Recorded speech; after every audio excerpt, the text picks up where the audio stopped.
Hello everybody, happy Wednesday to you all, and welcome to another day in Azeroth. Thank you guys very much for being here today. Hope everybody is doing well. Esme, Mr. Santa, Mendy, Ilpo, welcome guys. Alexandria, Bandit, Eric the Red, welcome to the stream. We are starting off in the Blasted Lands because we're heading to Swamp of Sorrows to start off our day today.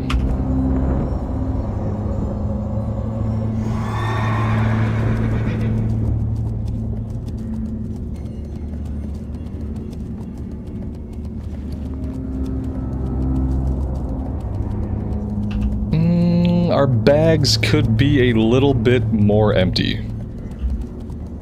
Let's make a little bit of space. Let's unequip the fishing rod and equip our actual weapon.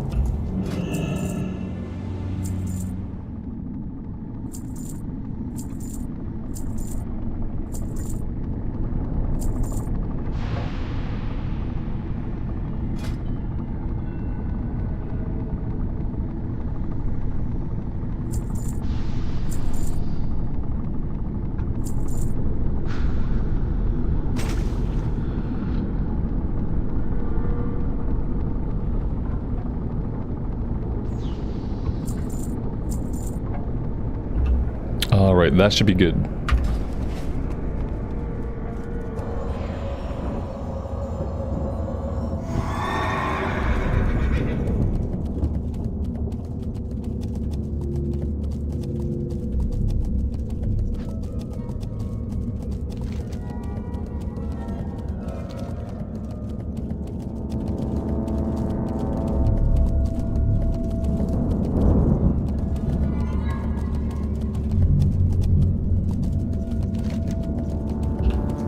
We're almost at a good level to start doing some of the quest here.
Probably not a really good idea to run right into the Horde town and aggro a bunch of the guards.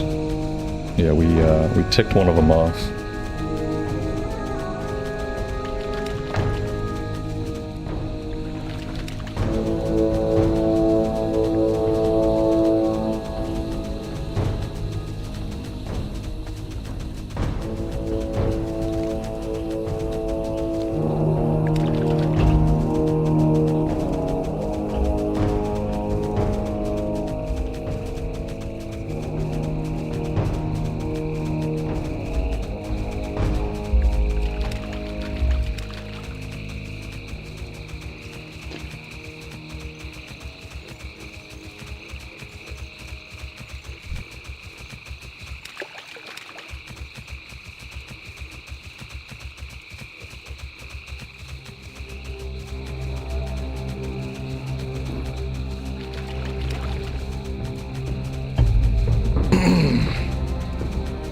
What's on the agenda for today?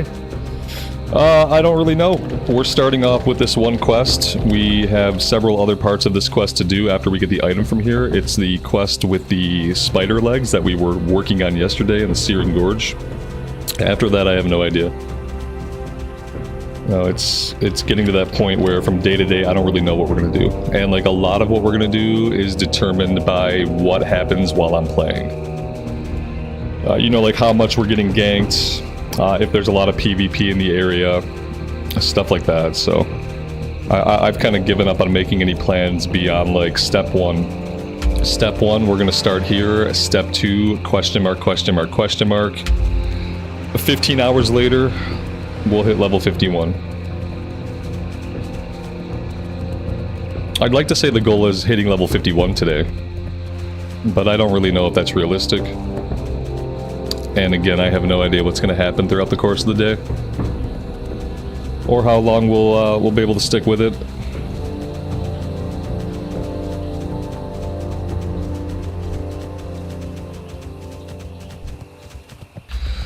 Alright, so I'm thinking that we're going to be looting mobs for this. Although it doesn't really seem to say. Usually this icon for Questie means that we're looting mobs. I'm just not exactly sure which mobs we would be looting. I don't see anything in the tooltips when I hover over any of these guys. So that's great. Okay, so this is supposed to be the good steel balanced flamberge. Is this going to tell me anything about how to find the items? No.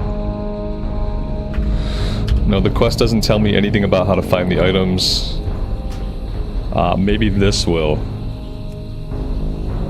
Solid crystal legs, we know where those come from.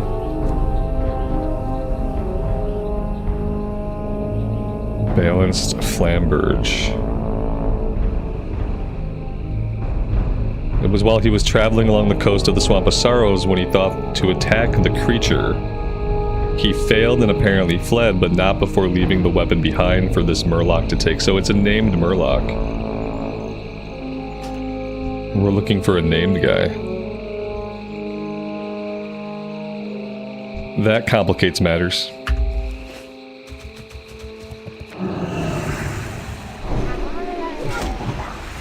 Did I trade my level 50 abilities? I actually did, if you can believe that.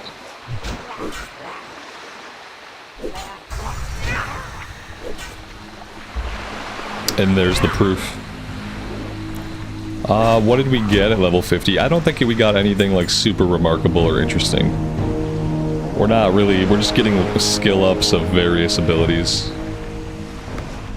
Nothing new, nothing exciting. Here he is. Jarquia. Jarquia, I guess, is how you pronounce that.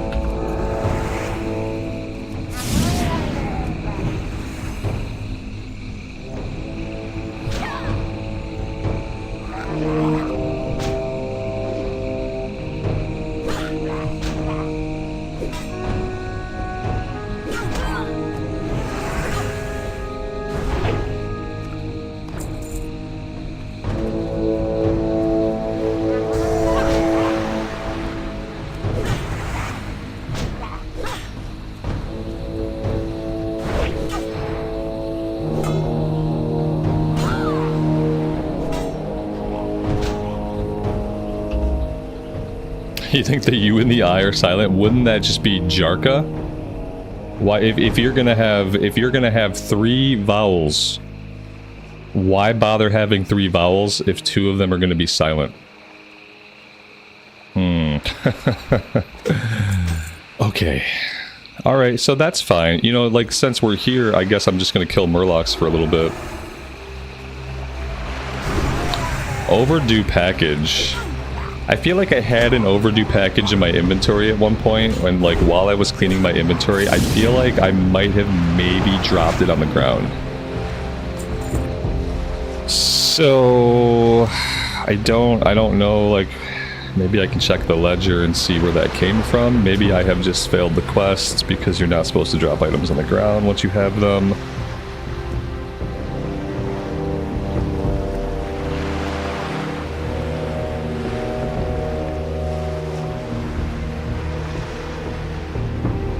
He crashed just west of the bay. Oh no, this is from Dustwallow Marsh.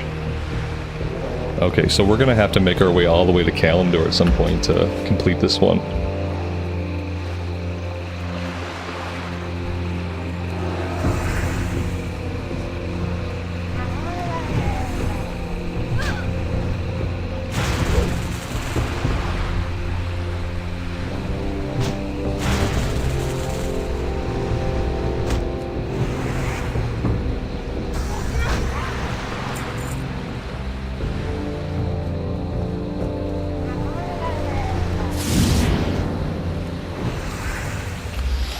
Well, yeah, I mean, you can say stream sniping is a waste of time from the perspective of any, like, normal person.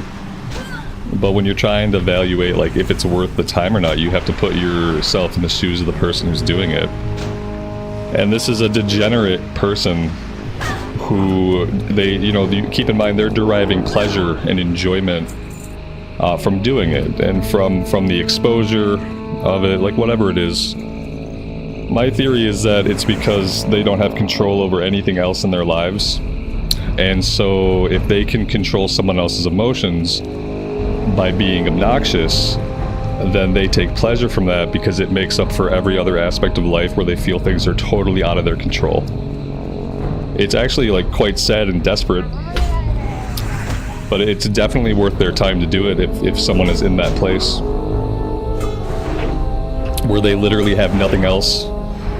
It's probably someone who doesn't have any positive relationships, like in reality, in real life.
When I decided to start the stream here, I really thought we'd have to do a lot more fighting to get the item.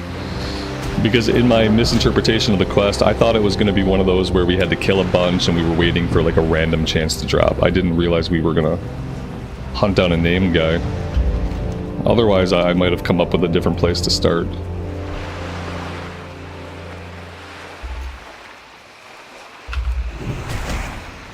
But it's okay, I guess. We really don't spend a lot of time in Swamp of Sorrows.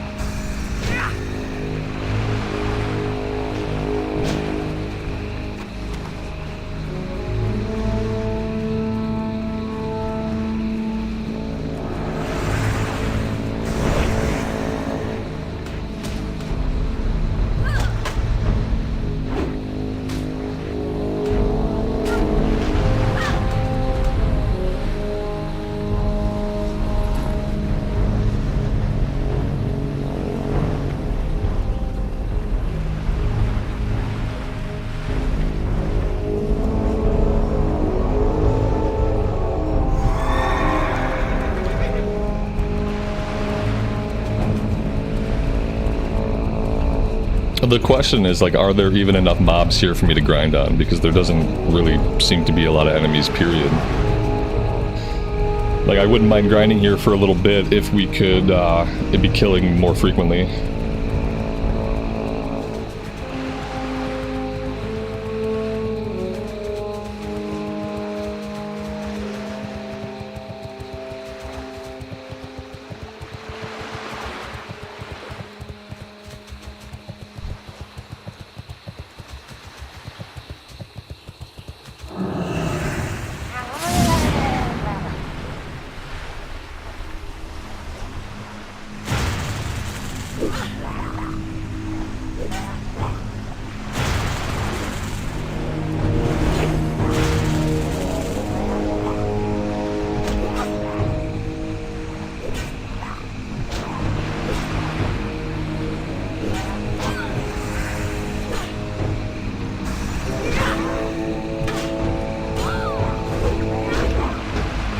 Yeah, that's fine. I just like, if I know that a noise is gonna happen, then it like startles me less, which is good, because then I'm not super anxious about the noises that's happening until I have to figure out like what the noise is and if I need to do anything about it. I figured it out.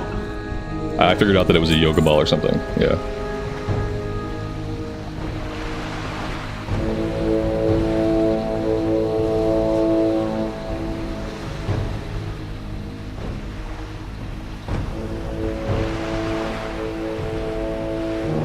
When you have school at home, apparently PE is throw a ball at a wall. That's your physical education. Throw the ball at the wall.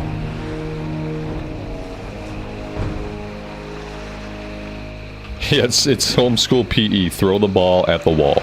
Right, exactly. Why do push-ups or sit-ups or jumping jacks? Whatever. Like whatever you could obviously easily do in a small space. Just throw a ball at a wall. Fuck it.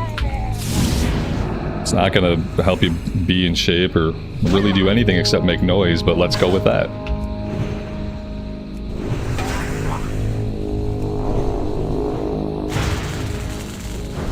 Yeah, they should stick to things that actually, like, are gonna be a physical activity that's gonna build either muscles or stamina and not just be noisy. If he's got the weight balls, a good thing to do would just be to like lift them above his head, bring it down into a squat, stand back up, lift it above his head. Like the weight balls are really useful, but not really to throw, because you know they don't bounce.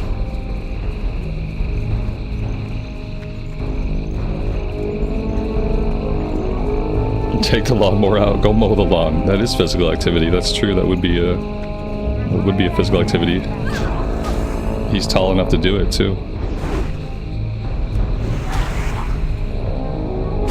He weighs 91 pounds now, so he could probably move the mower.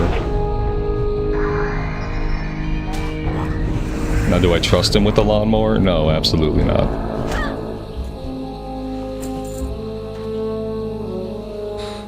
Cloth, intellect, spirit, shoulders. Nice.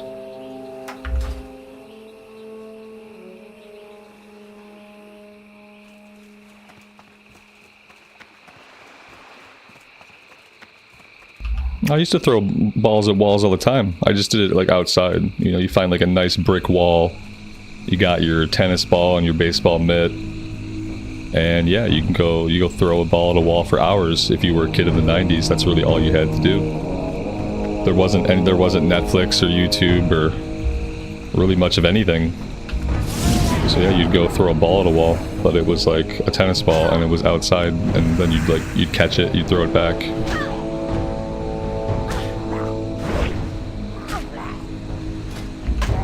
What weapon do we have? Just some random garbage weapon. The judge's gavel. It has a chance to stun. I've only seen the chance to stun go off a number of times. We got this to see if we like Seal of Command build. And so far I do like Seal of Command build. And I think we're going to stick with Seal of Command build, at least for the next 100 hours. See how it goes.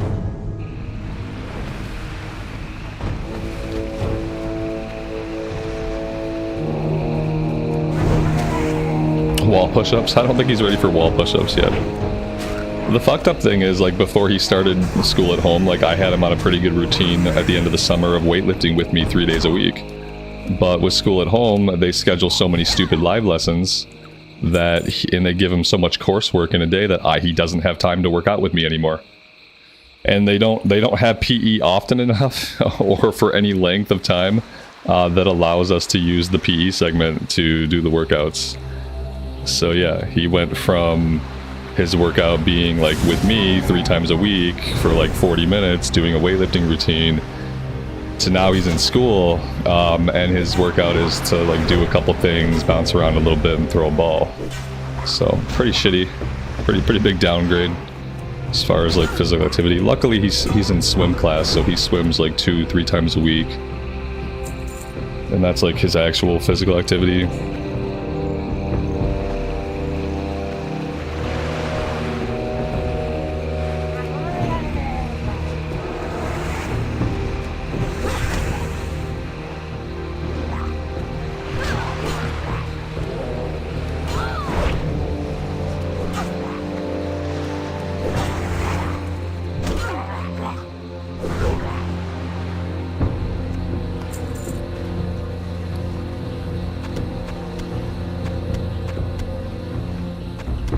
Yeah, I mean, he's already at a point where he can swim his laps faster than I can.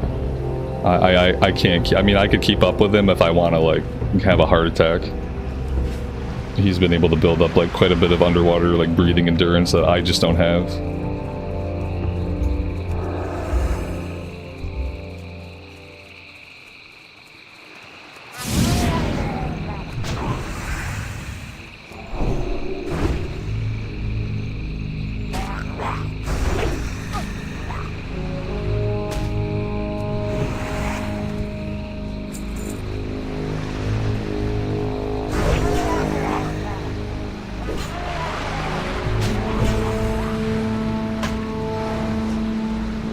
He's got underwater breathing potions. Exactly. That's what I need. Really what I need is just to not have had asthma my entire life and bad acid reflux most days. That's what I really need. Yeah. And that would help me a lot. In other words, I just need to not be old. I don't think that's going to happen anytime soon.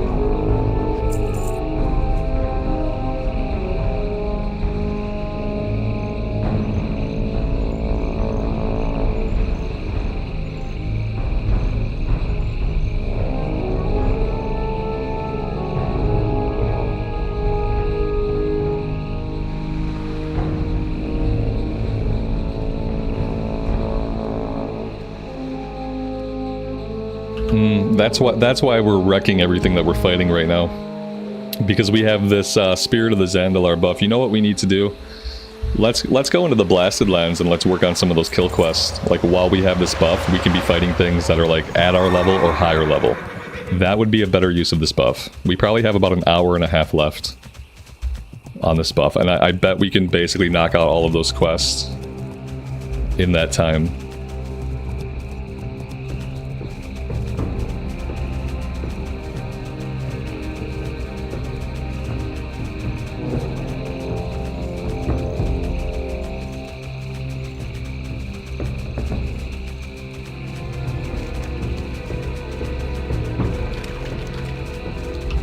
F40 is prime time. My prime time passed when I passed 36.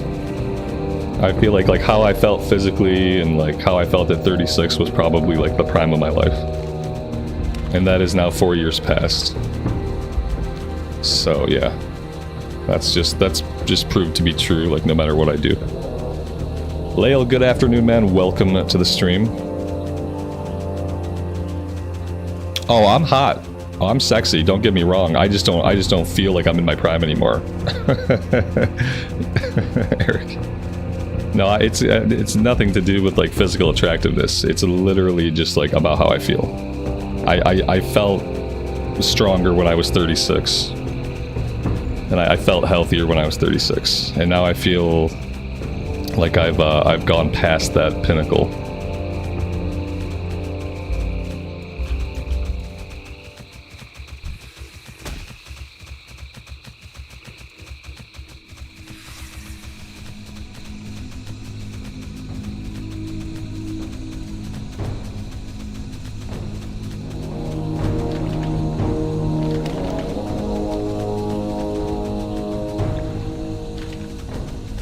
My testosterone's probably low. Like, no doubt. I'm 40. Like, no doubt. It's probably getting lower every year. But I'm not gonna do anything about it. Just gonna let nature take its course.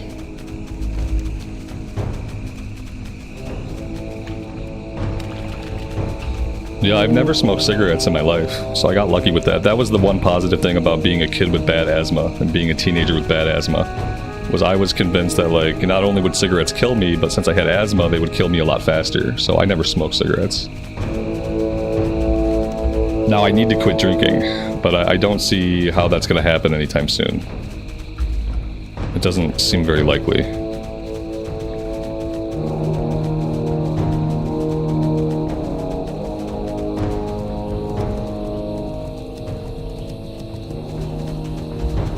Yeah, I feel bad for everyone who ever started smoking, because I think y'all are fucked. Because it seems really, really hard to quit. From the people that I've watched try to quit over and over and over again, it seems basically impossible. So I feel really bad because like if I had ever started, I probably wouldn't be able to quit. I don't have a lot of willpower. So I just got lucky and I never started. Weekend beers, by weekend beers you mean like Monday, Tuesday, any night where there's football, or any time when I'm sitting on the couch. That's what you mean by weekend, right? That's not what you mean? No. Because that's what I mean by weekend beers.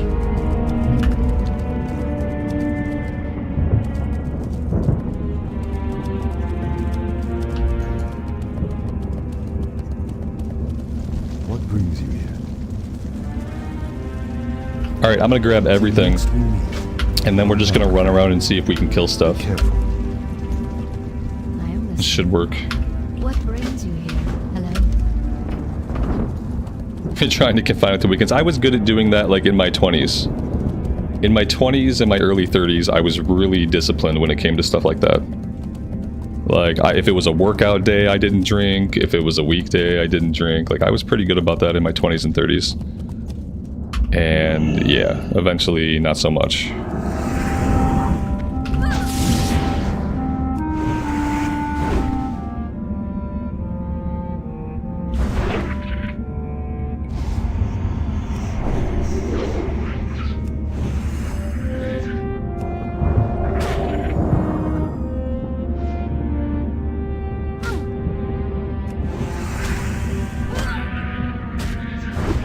There you go. Amy says James and I drive him to drink. I mean, I've drank more since I've had a child. I don't know if there's like causality there or like a direct correlation, or if it's just a coincidence.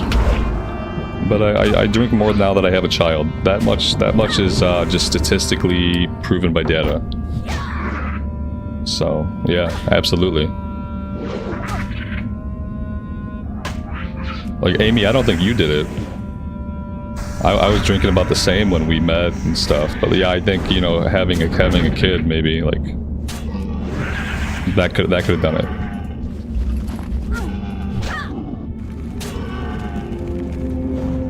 it. Is Amy my wife? Yes, she is. Yes, she is. Sorry. I'll put in her name parentheses Robert's wife.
This is why you drink, I'm guessing, when your kid rubs his sweat on you. Yeah, the thing is, he wasn't as sweaty as he thought, and at first I couldn't figure out like what he was trying to do.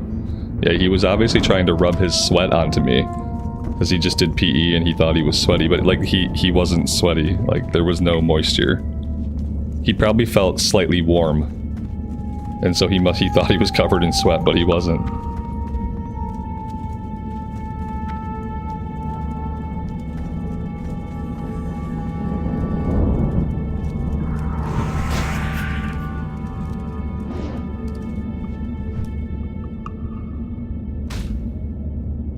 I definitely have my gray in my beard because of my kid. Yeah, that started happening like basically as soon as he was born. I just like, I hope I live long enough for it to go completely gray, but I don't know if that's likely. It needs to speed up. It needs to be going gray at a faster rate because it's just making steady progress and it's looking really bad these days. So yeah, I hope that it just like goes completely gray. I need to suffer like some kind of like shock or like trauma Just to, like, make the rest of my hair on my face go white.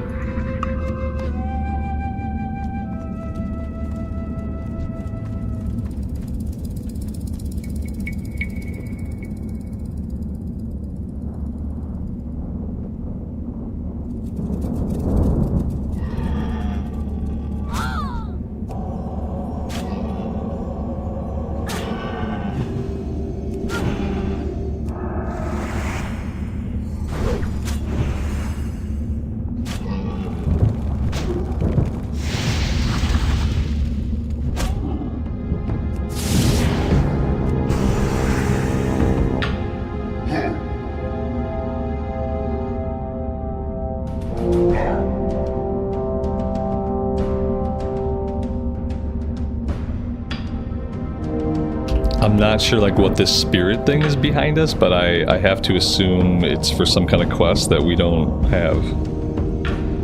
The Deathly Usher, let's see if we can talk to him. I am bound eternally to this cursed world. That's exactly how I feel.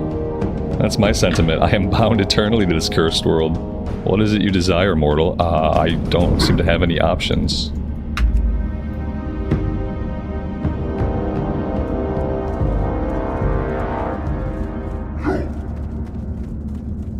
He teleports you for a quest, right on. Yeah, so something we don't have yet. Oh, dear God. Okay. Close call, false alarm. I think this is maybe a horde base. I don't think I want to get too much closer to this.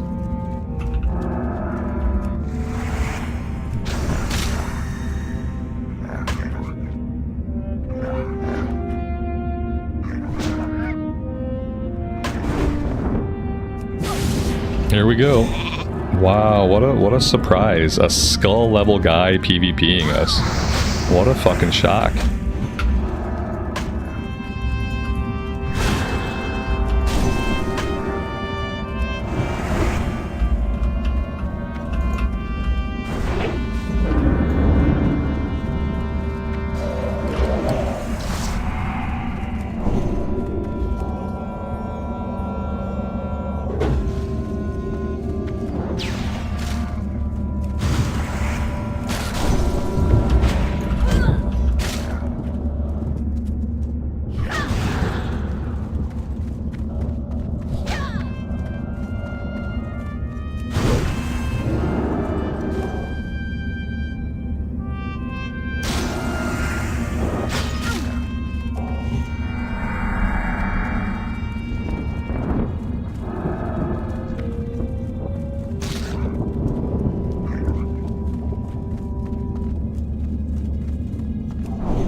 Motherfucker.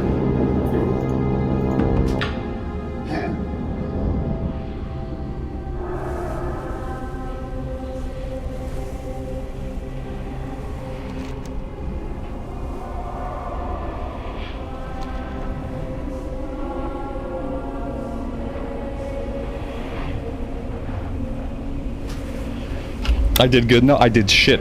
I did shit because I died. There is no doing good. You either did good because you lived, or you did shit because you died. That's it. What motherfucker.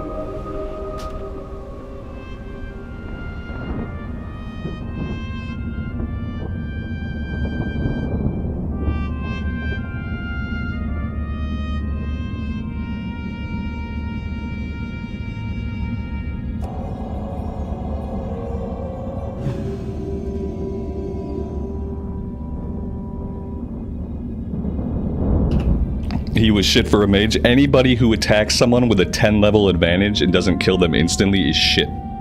Yeah, he was obviously shit.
Like, add to the fact that, like, how many fucking mobs did I have on me throughout all that? I had about, like, 5 different mobs hitting me at 3 different points in time. We had 5 mobs on us. Come on, motherfucker, let's go again.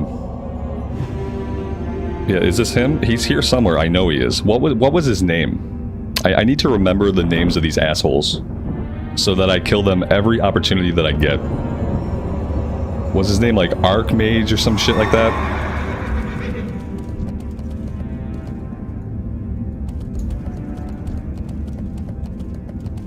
Archmage, yeah. It started with an A, something mage. Like, we're gonna kill him anytime we see him.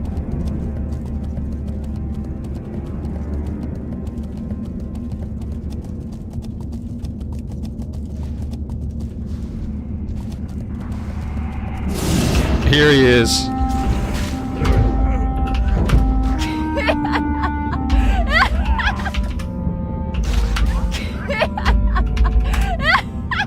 There we go.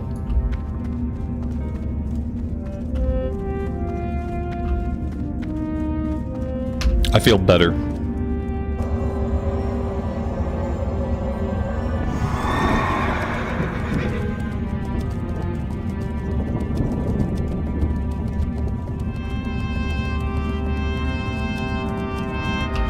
Let's see if we can get him again.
Who's here with me? I have no idea who's here. Nobody that I know. There's no one here specifically for me. If there are people here, which it seems like we have one alliance guy here, then that has nothing to do with us. Yeah, I don't know this person from Adam. I'm just kind of staying near them because that guy's not the only horde out here. Here we go. Here we go. Here we go. Come on, this has to not miss. There we go. There we go.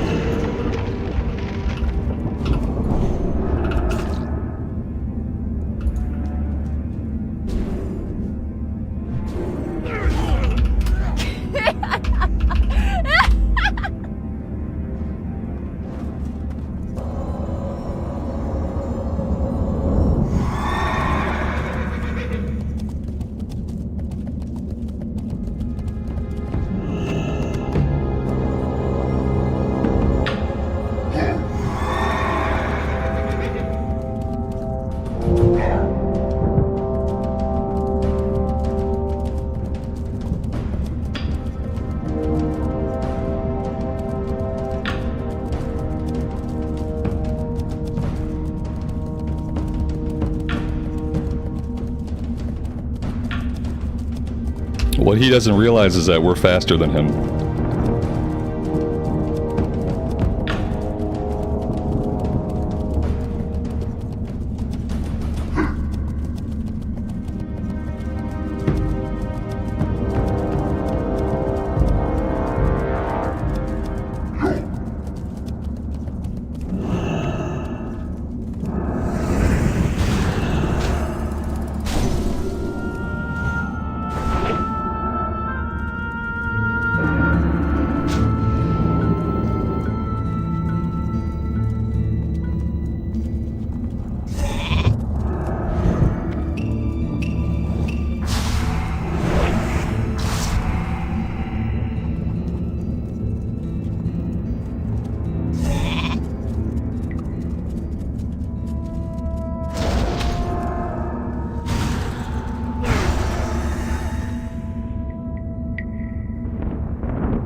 Am I camping him now? Yes.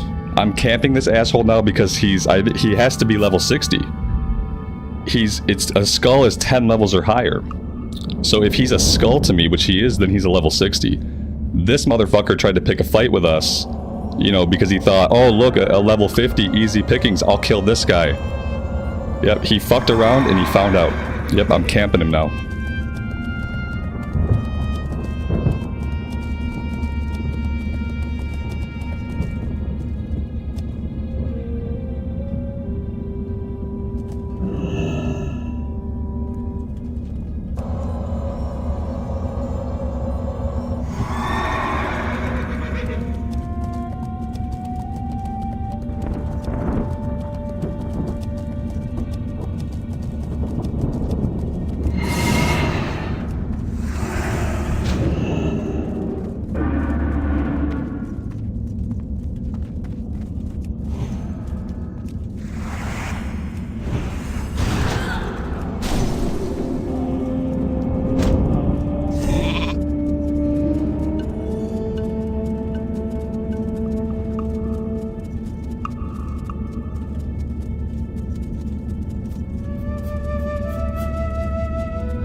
It's crazy that sheep works that long on players.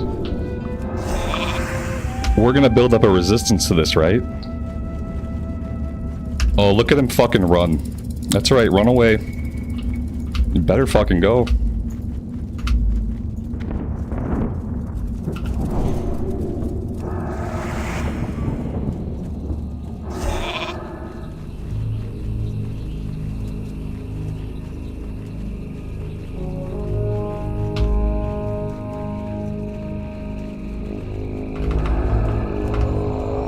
Fuck him. All he's gonna do is polymorph. Fuck him. Yeah, I know. We heal when he sheeps us. Yeah. So it's like, it's just a delaying tactic. Obviously, he's trying to get all of his HP and mana back. But he's just gonna keep doing it. Let's see if we can lure him back in. What's happening? Yeah, he's polymorphing it because he knows that he can't beat us now. He knows that in any kind of actual combat, he's gonna lose. Suddenly, the 10 levels he has on us, they don't mean anything. And all he can do is polymorph and run away.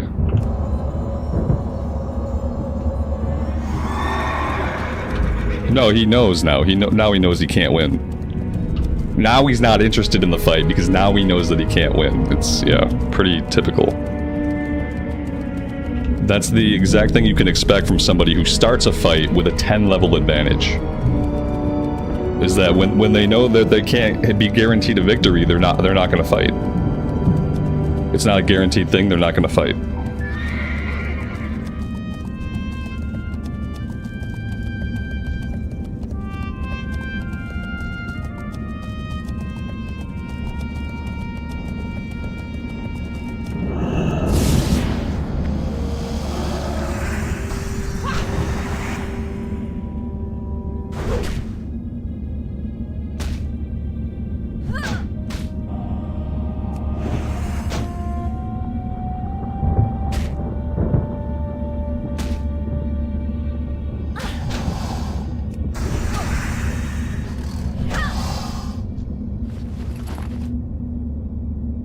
He was never interested in real fighting. He never was. He was only interested when he thought the 10 level advantage on another player was going to give him an instant guaranteed victory. That was all that he was interested in. If that wasn't the case, then you wouldn't pick a fight with somebody 10 levels beneath you if you were interested in like a real fight. If you wanted an actual PvP challenge.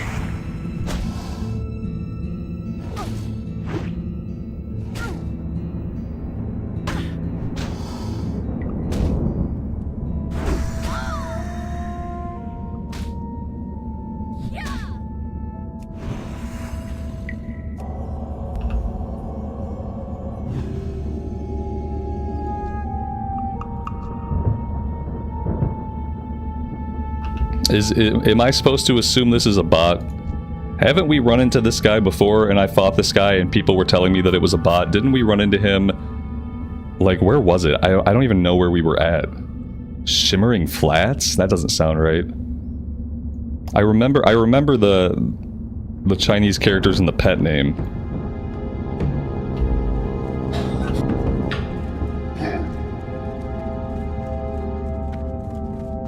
It was Badlands. Yeah, I think this is the same guy. I killed him a few times and people said that he was probably a bot.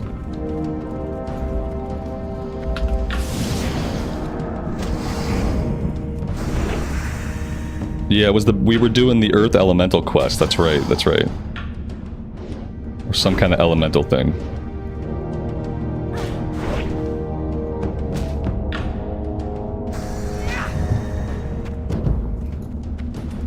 And yeah, he is mounting and dismounting erratically.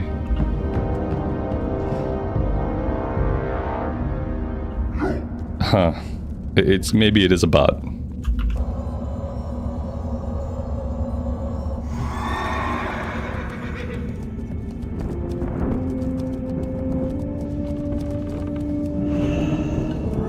Only one way to find out.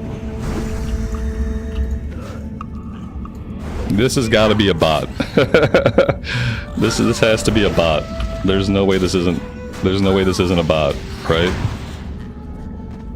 Yeah, okay. Yeah, that's a bot. I mean, it's either a bot or somebody really bad, but it seemed very bottish and stupid. Like, no player would try to stand in melee like that on a hunter and just, like, get meleeed.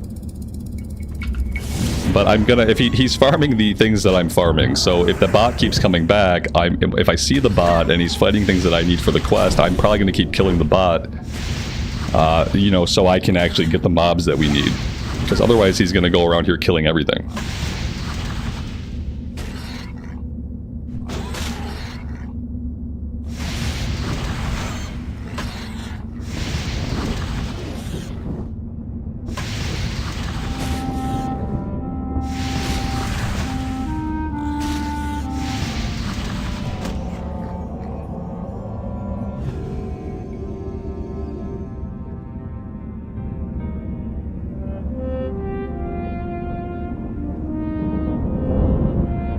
I really wish they would change it so when the hunter dies, the hunter's mark goes away. That would be nice. So we don't just have like a red arrow pointing at us for like over a minute.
JP, I'm sorry to hear that. I hope the fact that you're here means that things are returning more back to normal.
Buffalo Bill, good afternoon to you and welcome to the stream. Thanks for stopping by.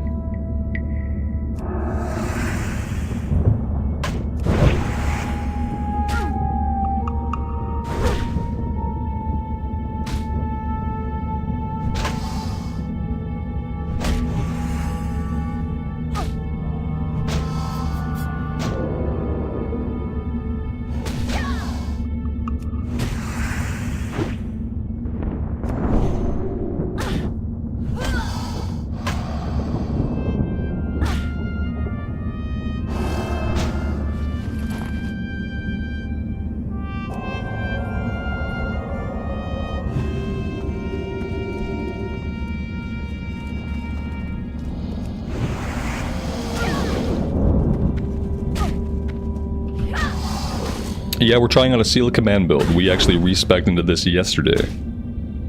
And we picked up a discount weapon.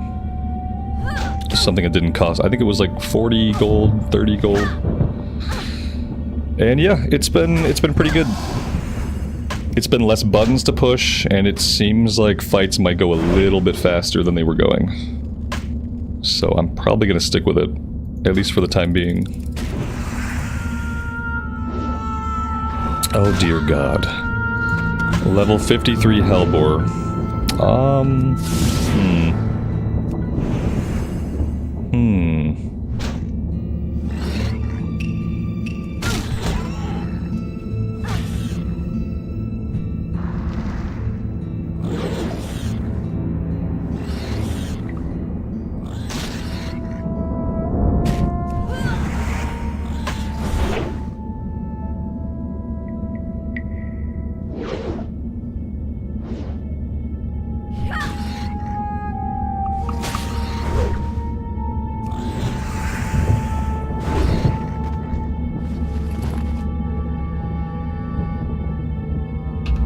We really don't want to be fighting too many level 53 guys. That is for sure. It's a good time for a rogue to gank me. Yeah, we haven't been ganked yet, but we've had some PvP fun. We had an attempted ganker who ended up finding out we were a little bit more than he could handle. But no rogues today. Not yet. I'm sure it'll happen eventually. It's only a matter of time.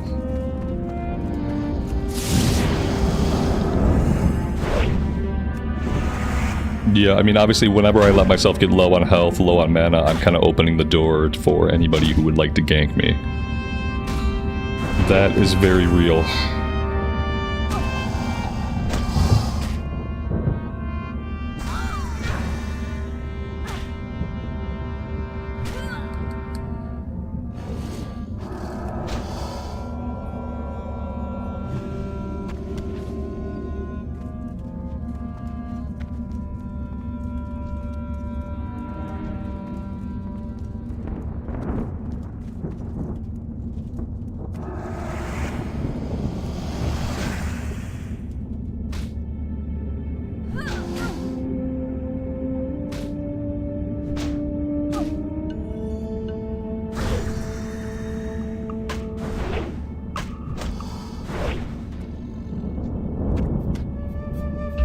That was like 2 back-to-back 500 crits. We got a 500 crit on the holy damage and a 500 like white swing.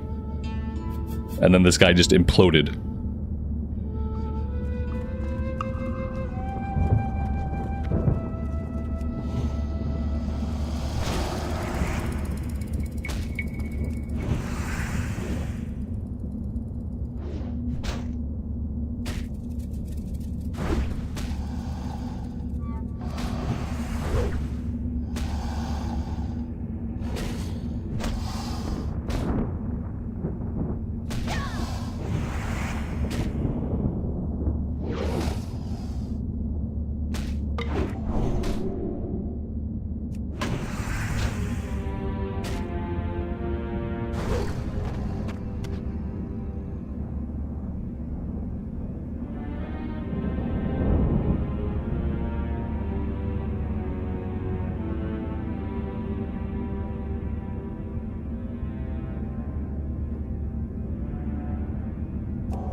Ah, the Hellboars count as demons.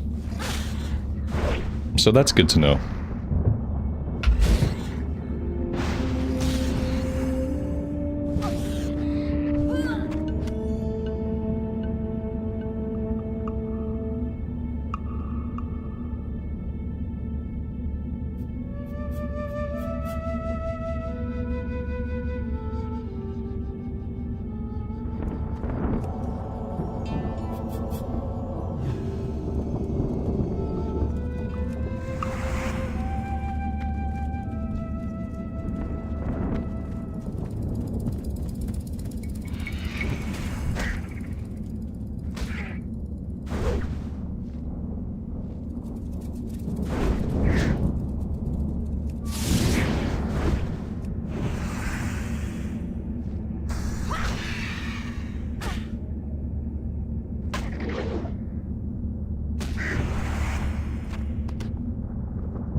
Yeah, I don't think hunters can tame it, because technically it's a demon, not a beast.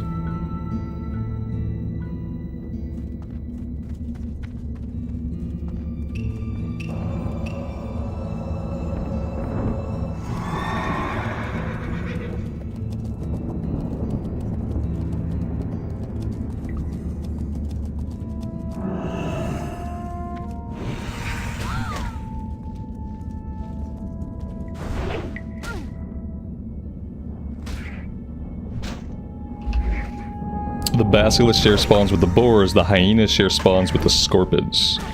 Right on, we'll just keep killing everything. I haven't seen many scorpions. The only place I tend to see scorpions is closer to the horde base.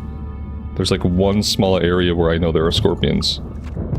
And that might not be the safest area to find them. Oh, of course. Talks about can't find scorpions. Scorpion spawns right in his face. Just to make him seem like a complete moron.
We are blowing through mana today.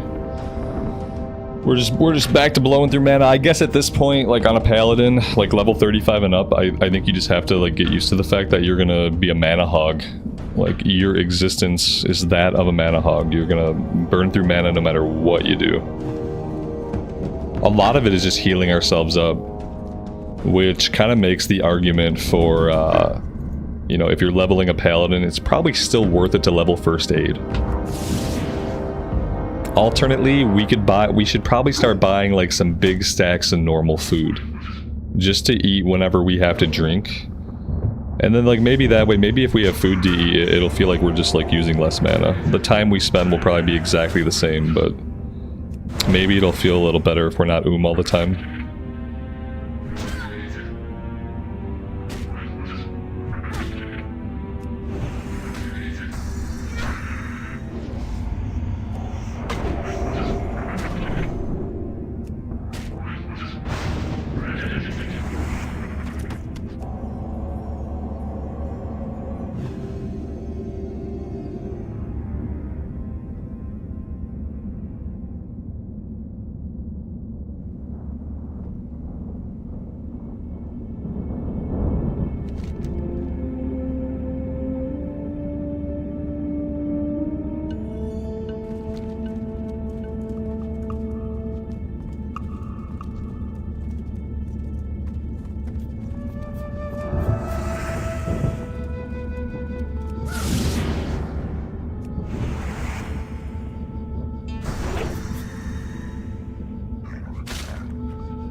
I'm thinking maybe I'm gonna leave here and we come back later. We can turn in one of these quests. The unfortunate thing is, I guess if we leave though, we're gonna have a bunch of items in our inventory. Like just kind of hanging out in our inventory. Or I'll sell them accidentally and maybe we should just try to finish up. But remember, we came here under the premise that we had that the ZG buff. And that was why I came here to begin with, because I thought, hey, we have a ZG buff, let's go fight some tougher mobs. And then that effing mage killed us. And then we lost our ZG buff.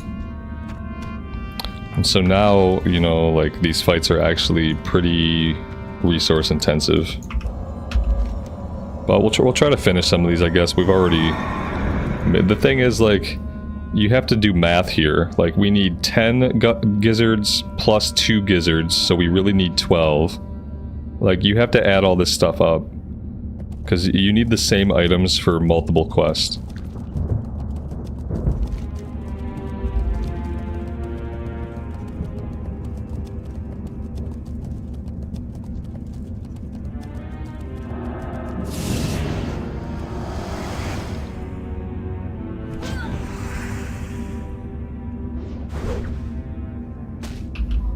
Here's the bot again. We've got this guy back.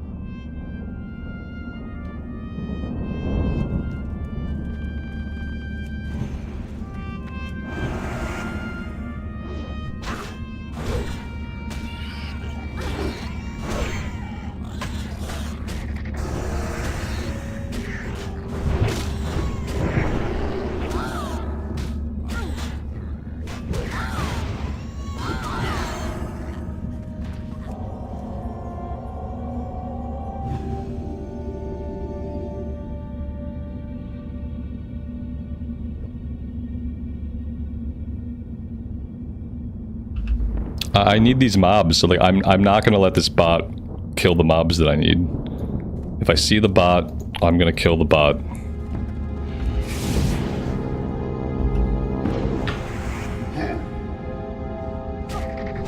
Yeah, it's not a hunter. It's a bot. So it's not. Unfortunately, it's not a player.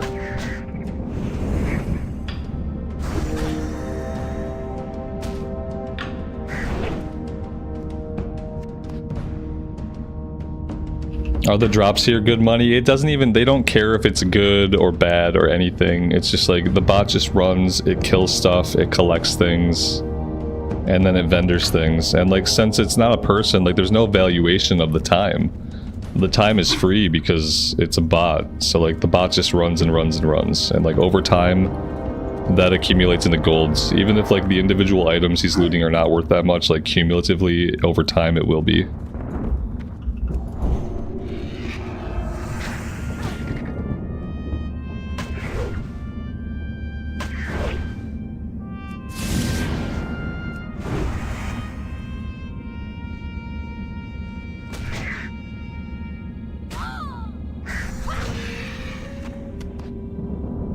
I think it's hilarious at this point that the bot has become a recurring character in the streams.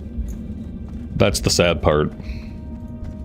Is that we've been leveling side by side with this bot. It's crazy.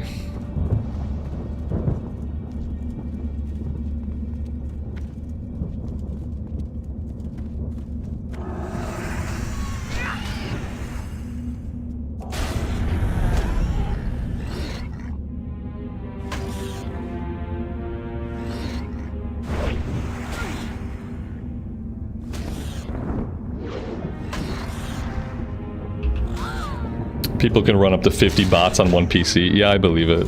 That's crazy. What a shame. Astrum Wow, good afternoon, buddy. Welcome to the stream.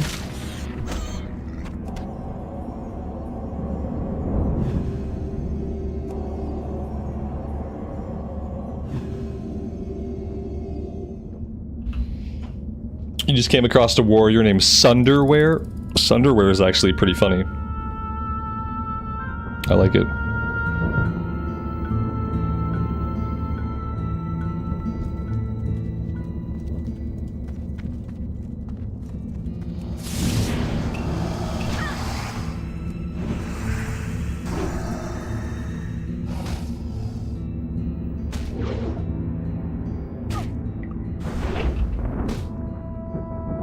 What's a bot? A bot is exactly what you'd think. It's just a bot. It's an automated thing running in the game to collect and sell things to make gold. And then that gold gets sold to people that want to do RMT. You'd think after 20 years Blizz could do something about it? Well, they did do something about it. They invented the WoW token. And now in other forms of the game, like, botting is a little bit less. Because people don't need to buy the money from the bots. They can just buy gold from Blizzard. So, like, they did fix it. If you want to call it that. Otherwise, you gotta have support staff, you gotta have people following up on tickets, you gotta be taking proactive measures to, like, to ban accounts and get rid of the botting, and that takes money because you have to pay humans to do those things. And they need to make an army of bots to combat the army of bots. It'll be bot on bot, and then I think everyone will be better off.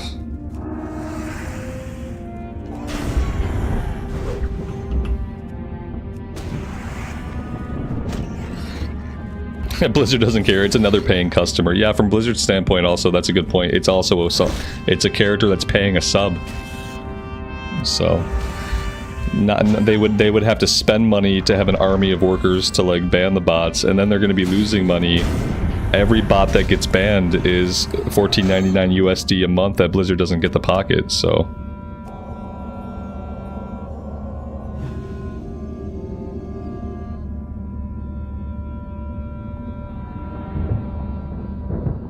You need more herbalism bots in SOD. Flask are getting too expensive. You need the bots to put, like, materials into the economy. I don't know if that's how it works. Materials are getting expensive because people are buying gold. And then, like, the more gold people have, the higher prices go up. So as more people buy gold and more people have lots of gold, the prices will adjust and prices will steadily climb. They'll steadily climb until they reach a point where people can't pay more. But if people are just buying more and more gold from the bots, then they're always going to be able to pay more, then prices are always going to continue to climb. It's inflation, yeah. The reason the flasks are so expensive is because of bots and because of RMT. People are buying gold, so they have lots of gold to spend, so prices go up. What you need in SOD is less bots, it turns out.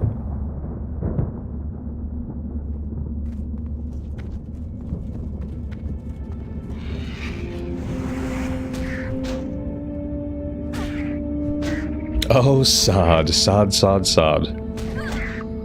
Yeah, and also, like, there's, like, for the 12 people playing SOD who care about that, like, there's nothing that's gonna be done for the 12 people playing SOD. Nobody cares about those 12 people. Even Blizzard doesn't care. You just want the bots to do different things. Yeah. Well, you know, post about it on the forums. I hear people listen there, and I hear Blizzard, like, reads the forums, and I hear they're very proactive about following up on things like this. What we need is less SOD. There we go. That's really great. I agree with that. It's not that we need less or more bots in SOD. It's just that we just don't need SOD. Unfortunately, that is how I feel about it. Now that's just my personal opinion, but yeah.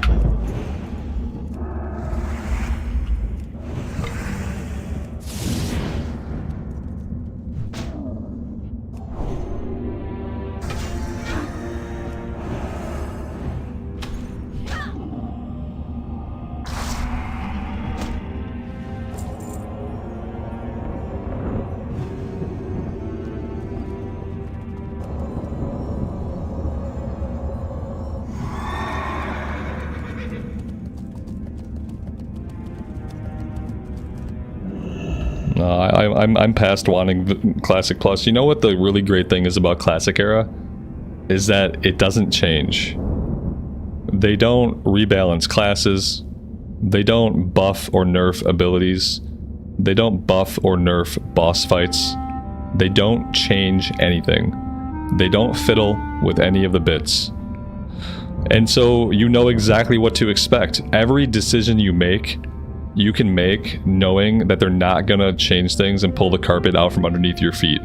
Like, when you go to play a character in Classic Era, you know exactly what that character is good at, you know exactly what they're weak at, and it's not gonna change week to week, it's not gonna change month to month, it's not gonna change patch to patch. Like, all this fucking class rebalancing, oh, now we're changing hero talents, now we're doing a rework on more classes and more specs. Oh, great. It's like, okay, it never fucking ends. The game needs to reach a state where that's the game. And the only version of WoW that is in that state is Classic Era. And that's what I like most about it. And so I don't want them to do Classic Plus, because that means they're gonna start changing stuff. And once they start changing shit, they never stop. They don't know how to take their hands off of it, because that's how people are at some level justifying having a job.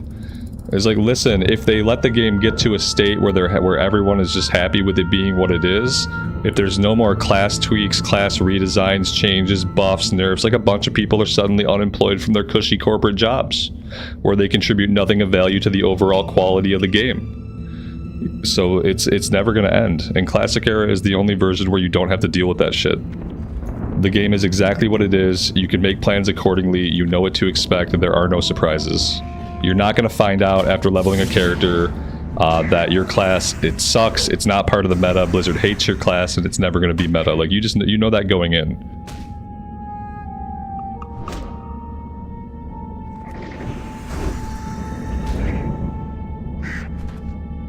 Like, let's just pay dozens of class designers for decades so they can constantly change, rework, buff, nerf. Let's just do that. Let's keep them on the payroll. That way they keep a job, and then we can just have constant changes.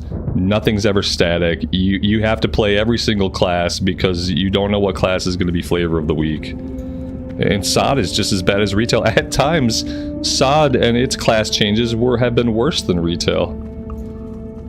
It's actually nuts.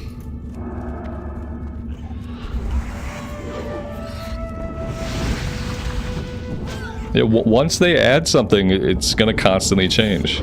And I think the gamma dungeons and stuff were good. Like, I like the alpha beta gamma dungeons, but that was like another good example. Is they added that stuff in, and then it was always getting tweaked. You know, it felt like there were always adjustments. You know, this thing is too strong, let's nerf it. This one's too weak, let's buff it. As soon as they add anything to the game, they don't know how to make a game and take their hands off of it. They just don't. Could you imagine these people trying to make games like back in the 90s when like you made a game, it went onto a disc, you shipped the game was what the game was, and you couldn't update it later, and you couldn't balance it later, and you couldn't change it later? Like, how could these people have made games in that era? There'd be no way. That's why games had like massive QA departments, because they actually needed people to test and play the games. The games actually had to be in a solved state before they shipped. Now the games are never done. They're never in a solved state. They're never finished. They're always changing. It's annoying.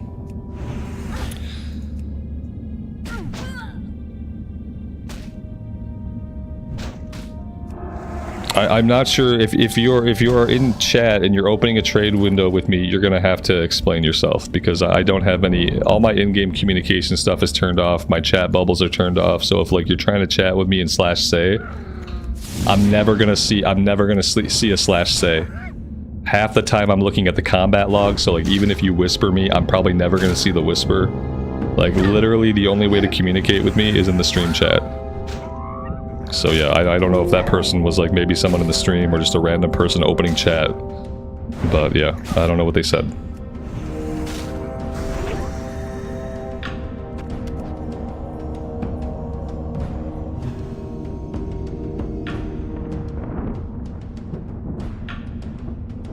Yeah, it looked like by his animations and gesticulations that he was trying to talk to me in /say. Look at this ass hat. Oh ho ho. Good job, Boner Shanks. Oh, I can report you for your name. Cause you have Boner in your name. I mean, his name says Boner. You figure it out. Everybody get on and report Boner Shanks for his name. There's no special characters. It's spelled exactly like you would think.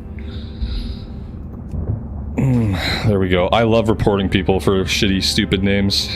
Even though I don't really care, like they can name the character anything for I care, but if you're gonna gank me and you're gonna have some potentially explicit name, I'm gonna report you for it. That's just how it's gonna be.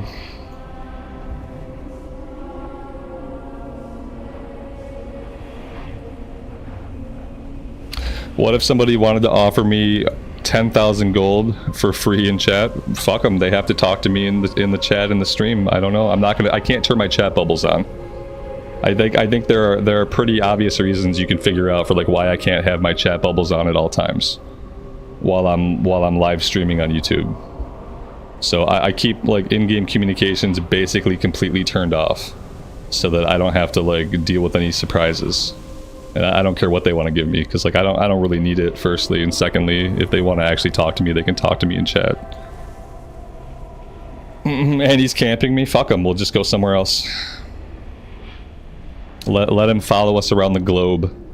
We can do some globe trotting together.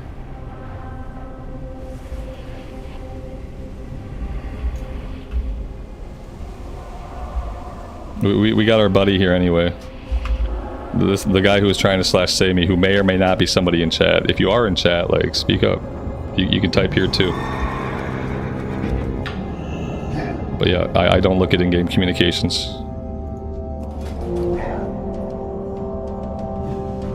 It could be somebody who wants to enchant my gear for me. You know, there's lots of options, but again, like I only look at one chat to keep my focus in one place. I mainly just look at one chat, and that's the chat for the stream.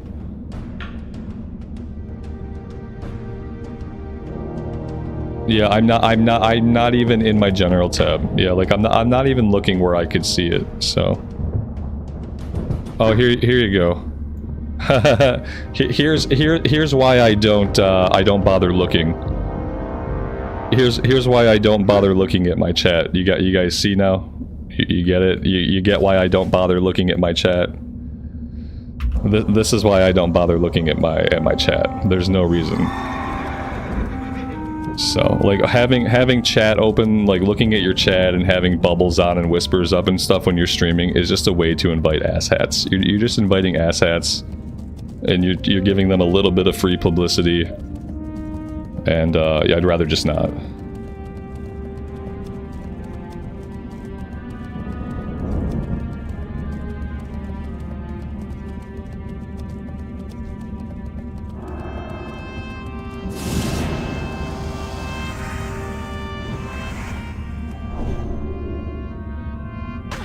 What's his name? I didn't even get his name. I'm sure we'll see him again.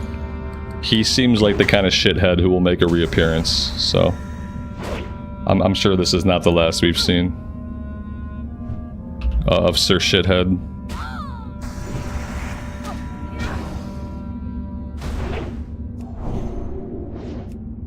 That looks right, and I don't know if there were any special characters in it again, but when he shows back up, we'll take a closer look.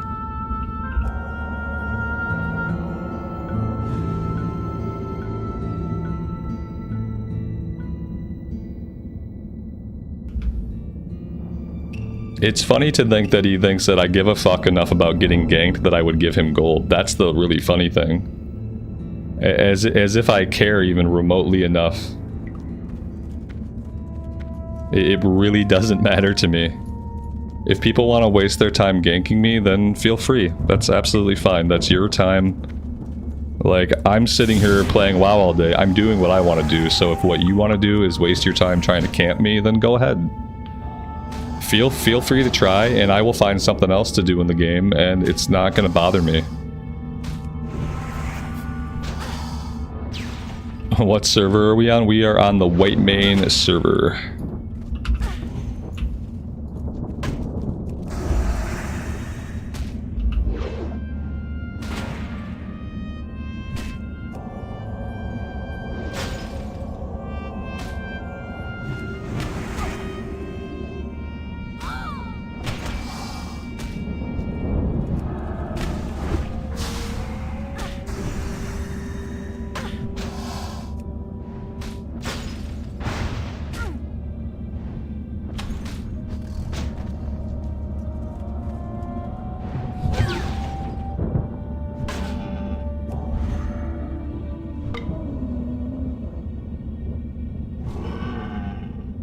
Not really a lot I can do here without mana, honestly. I can get a little quick heal in.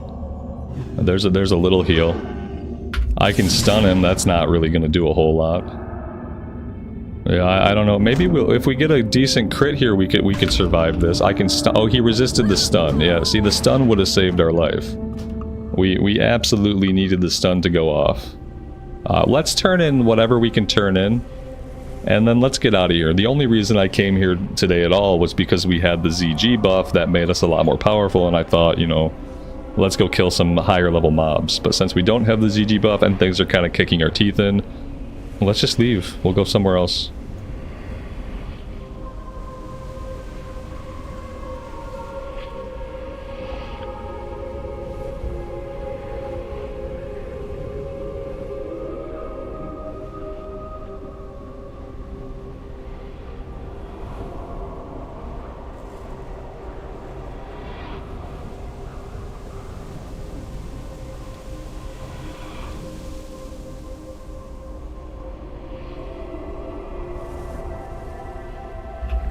Yeah, we got a decent chunk of XP here anyway. I don't really know where else we can go, but we'll think of something.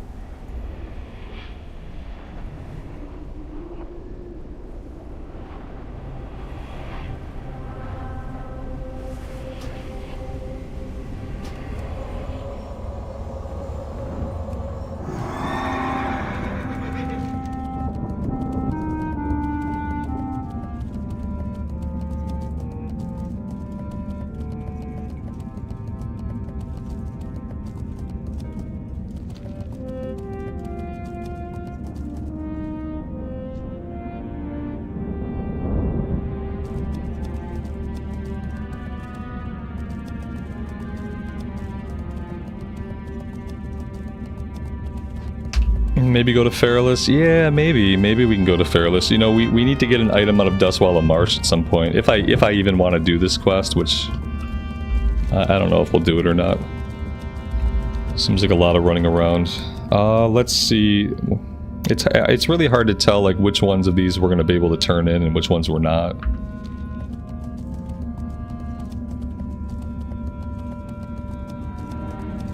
For a paladin, we're using strength and stamina. Strength and stamina is your best bet for a paladin. There's a case for having a little bit of intellect, because intellect affects your mana pool, but really, if you're leveling up, you probably just want to stack like straight stam strength on a pally. That's like just the easiest way to think about it.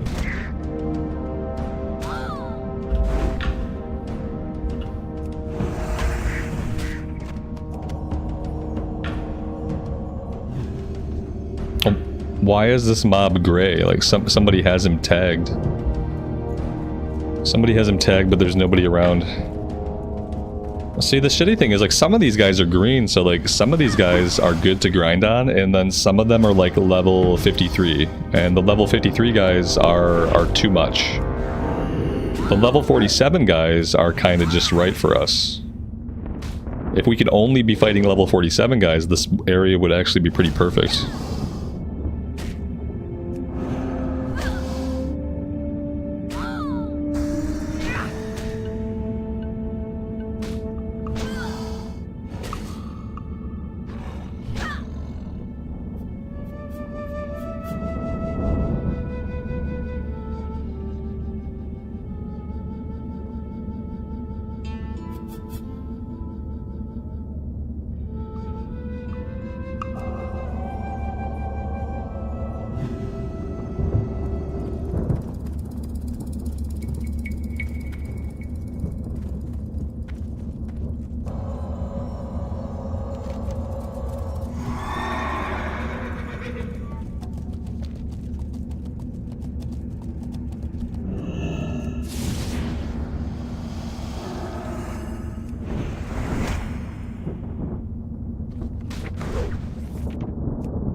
Alpha T, good afternoon, buddy. Welcome to the stream.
Ami, happy Wednesday to you. Welcome to the stream. Monica, good evening and welcome.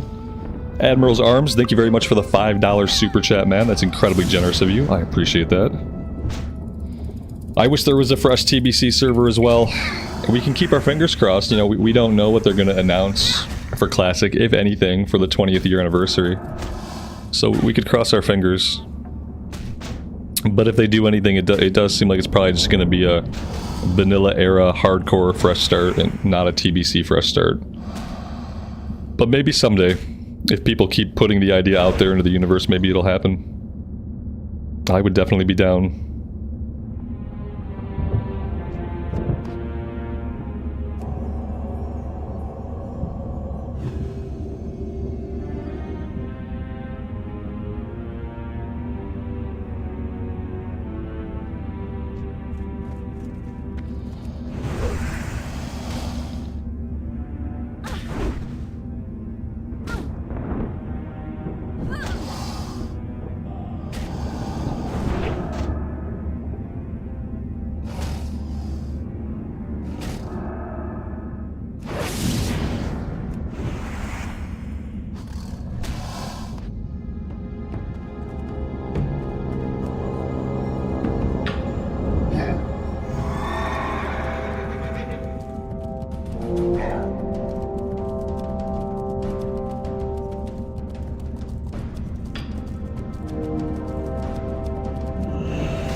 I'm really tempted to like go after all rogues, especially undead rogues. I just really don't trust undead rogues.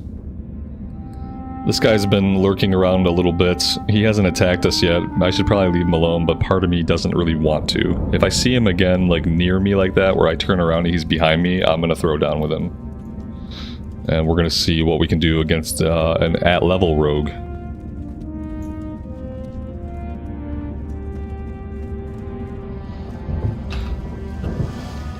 Of course, I attack the one that is mysteriously tagged by another player. Not really sure how that happened.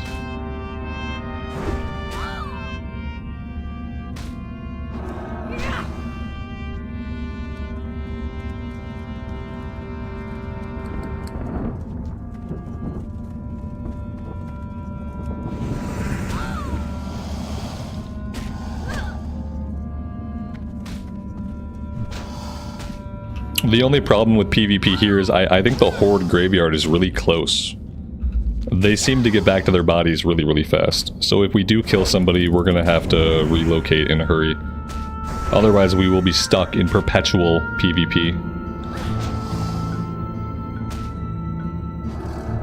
And we've actually been making, like, steady progress today.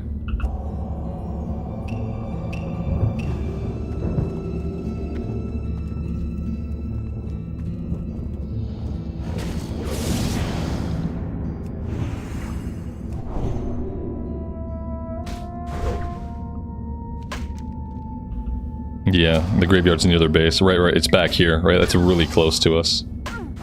The part of the zone that you use is really small. This is kind of a tiny zone. I don't know what's back here in vanilla era, but I know there's not a lot going on back here. I think there are elites. So you actually use only like a small part of the zone while you're questing here.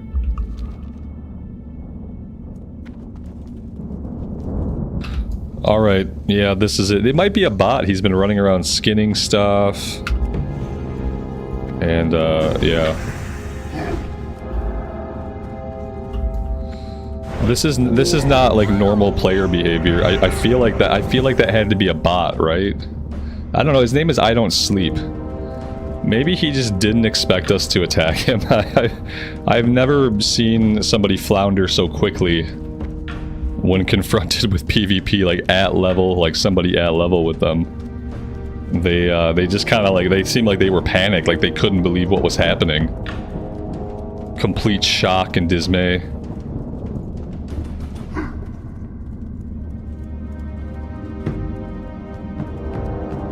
Bots don't sleep. Yeah, exactly. That's kind of what I thought. Like, if they're running a bot, they named it, like, I don't sleep. Like, that could have been a bot. I don't know. Everybody's a bot now. That's how you PvP, just slowly backing up. Yeah, that's probably what I used to do. But yeah, I don't know. I feel like anybody I beat that easily, we're just gonna assume it's a bot. How we'll know is if they come back for retribution. Because bots don't seek revenge.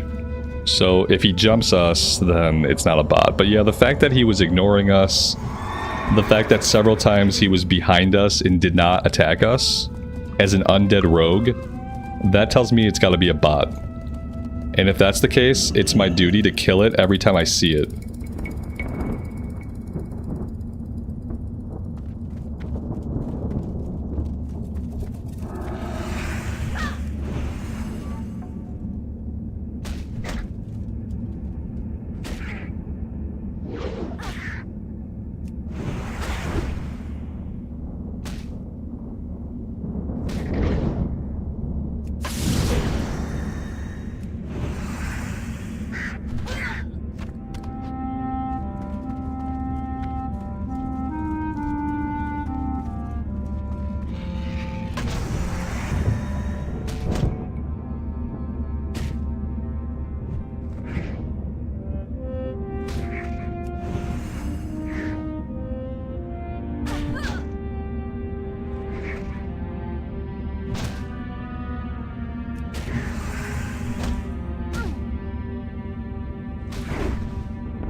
I actually like this zone because there are Horde players around, but there are a lot of Alliance players around.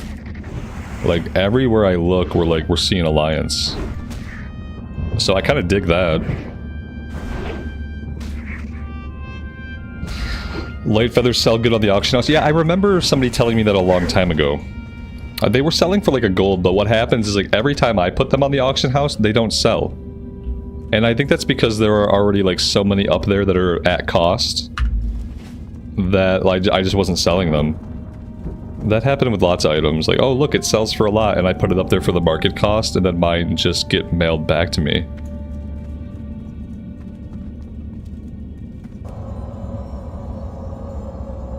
It's possible the market's just, like, flooded.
He popped a potion. Do bots pop potions?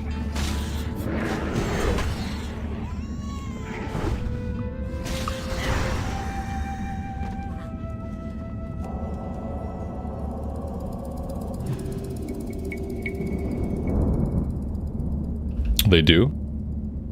Awesome. I'm glad I can waste his potions.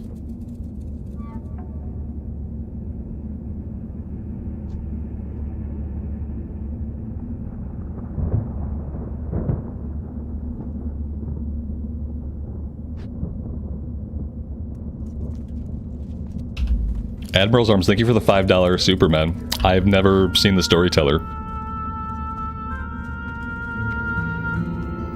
Good music, I'm assuming, though?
Alright, let's go turn everything in so we can see, like, what we actually still need.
Did I loot a bag? I don't know.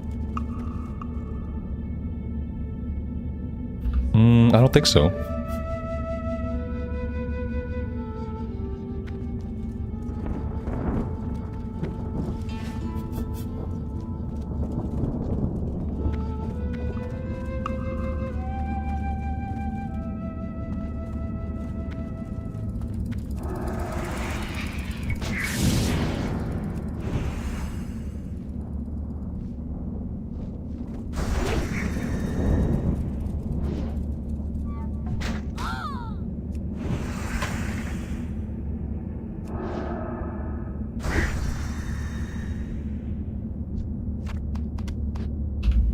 Tim, good afternoon.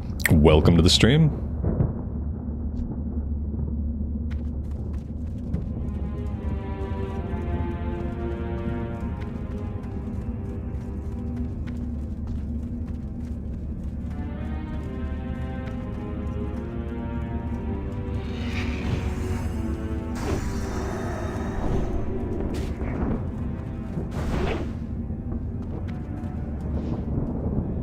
Someone is stealing our mithril. It's probably this bot, isn't it? It is the bot. The bot is up there near our mithril, and that's not okay. How are we gonna get up there?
Thanks to the bot, we have 7 kills today.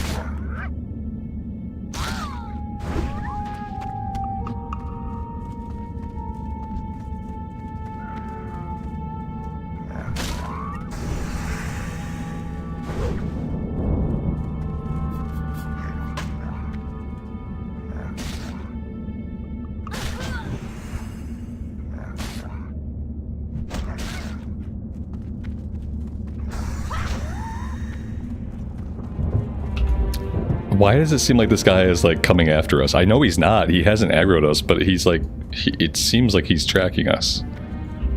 Does it not seem like he's tracking us a little bit? I don't like that. That is unsettling. Alright, let's turn these in and see if we need any other animal parts. I'm sure there's going to be something we still need. Can I assist you?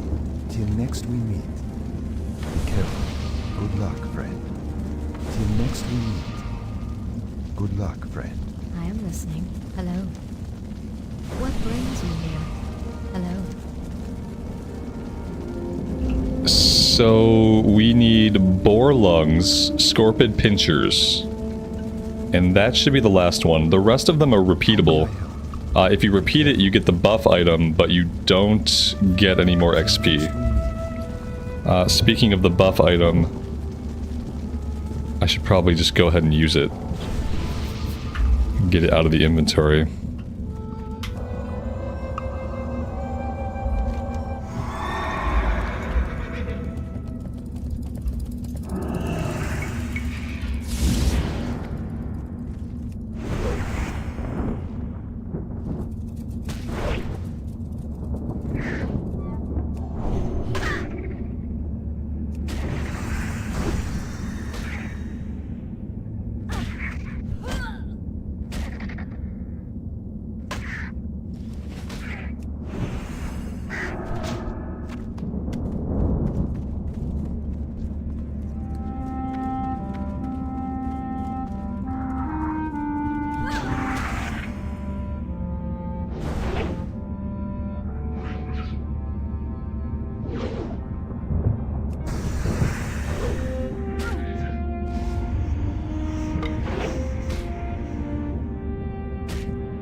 Oh, we also still need a bunch of gizzards. I didn't notice this one. This one was not tracking for whatever reason. Every other quest was tracking, this one wasn't. So we need one more hyena jowl, because I can speak today. And a bunch more gizzards. even when we find the birds, the drop rate is really bad. And we don't often find a bunch of the birds. They're kind of few and far between. Yeah, see, they don't often drop the items we need. We could be here for a little bit, which is okay. We've had some things happen today. But overall, this has been a pretty good area for us.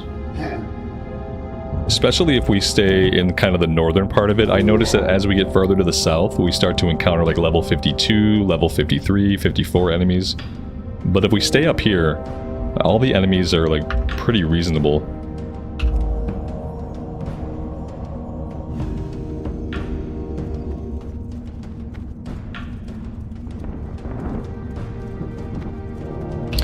The only problem with staying up here is that it leads us perilously close to the Horde base.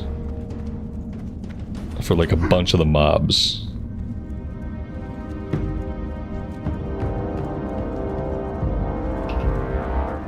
Sven, good afternoon, buddy. Welcome to the stream. Thanks for being here.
Nancy, good afternoon, buddy. Welcome to the stream. Thanks for stopping by.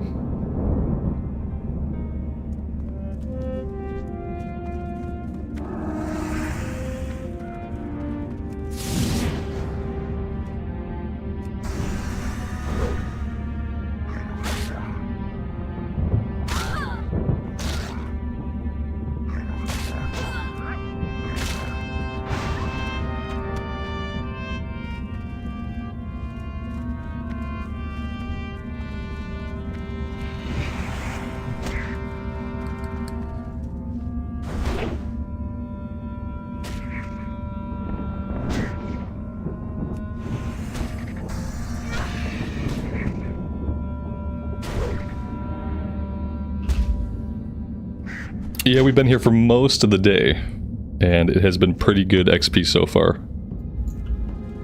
As long as we stay, like, up in this area. The farther we go down here, the higher level they get, and the more trouble we have.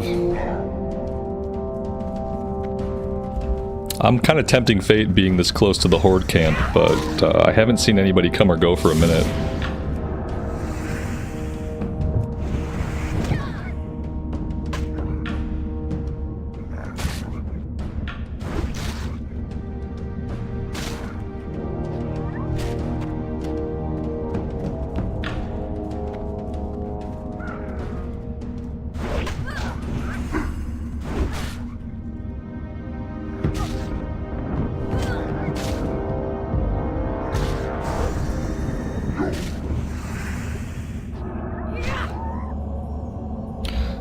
This is not really a Horde camp, really?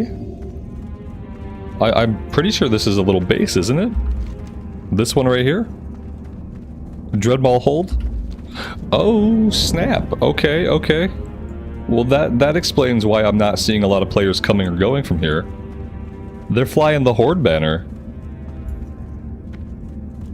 Why are they flying the Horde banner? Ooh, I have to get back to this thorium.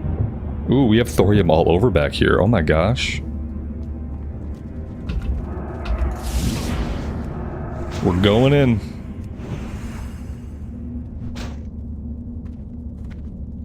Yeah, at some point I think this is a Horde base. I mean, I just thought because I saw the banner that kind of like, that cinched it. Apparently not. They're flying false colors. How dare they? Imagine how much thorium I could have been mining today if I had known that we can come back here and fight ogres and that there would sometimes be thorium. We've probably missed out on a bunch of skill ups.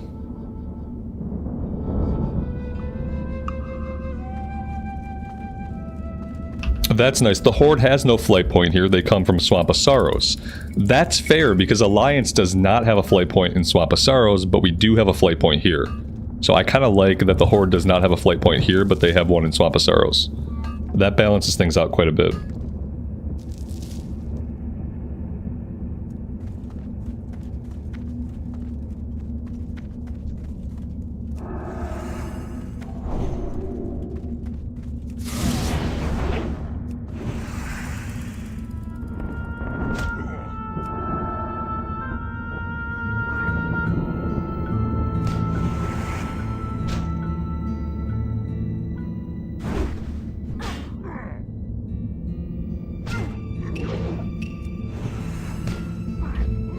Your friend lost their hardcore character here because they didn't know about the elite inside.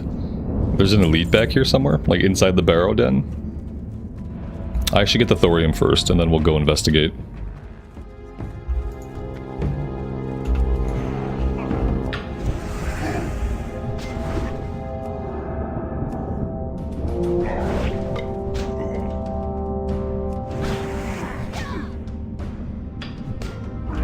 I can say, like, I've never been back here. So this is a first.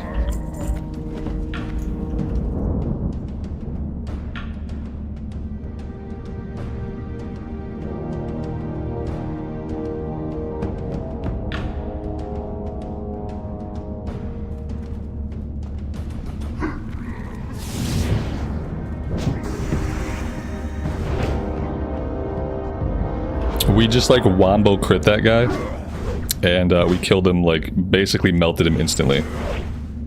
We won the Seal of Command lottery that time.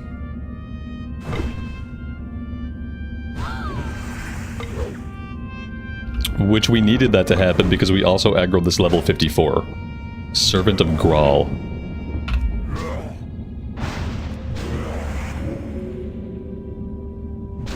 They're mixing like level 45s with level 54s.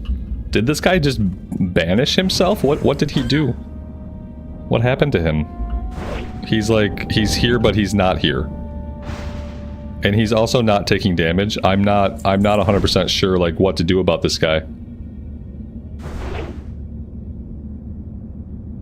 Aren't the servants impossible to kill? Apparently they're impossible to kill. That would have been good info to have. So, like, this begs the question, what am I supposed to do about him? How do I get out of combat with him? There's so many questions. I run? No. No, no, no. I'm just gonna walk away slowly. Is he still coming after us? He's like, he's murder walking it? He's doing his, like, Michael Myers walk? I can't, no, yeah, he's gonna reset, right? Yeah, see, he reset. No, no, no. we don't need that. Yeah, what a cheater. Unbelievable. I've never seen anything like that. He just makes himself invulnerable. You can't kill him without the items from the quest. Oh, wow. That's cool.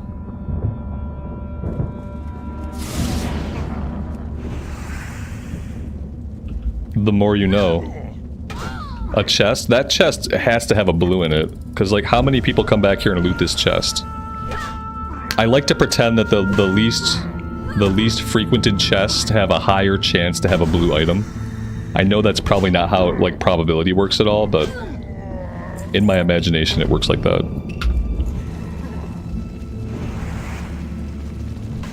Complain. I never complain about chests, though. I feel like there are, like, enough... I try to be optimistic about the chests, because I do feel like there are more than enough things in this game that I complain about. So I like to imagine, like, getting a blue, and, like, what it would feel like to get a blue. We got blue things, we got 2 blue potions. So, like, maybe I'm not being specific enough. That being said, the potions are really helpful. I'm gonna put these out on my bar now because they're a little bit better. Ooh, and I'm noticing that we are about to have a severe inventory issue. We're gonna get this last piece of thorium, then we're gonna go back to Netherguard Keep, and we will vendor everything, and I might take a quick break at that time.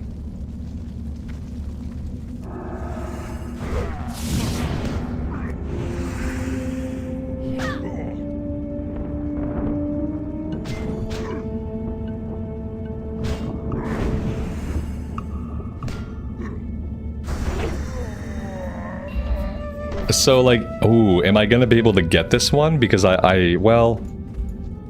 Yeah, I have another Servant of Grawl to deal with, and I'm not really sure, like, my best approach. Maybe if I just don't... Oh, well, we got him anyway. I was gonna say, maybe if I just don't aggro him, we'll be fine. But apparently that's not gonna be how this works out. So, like, whenever he disenchants himself or whatever the hell he does, then I'm gonna go mine the thorium. Whenever he disappears, shifts into the twisting nether or whatever he does.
Alright, let's get out of here.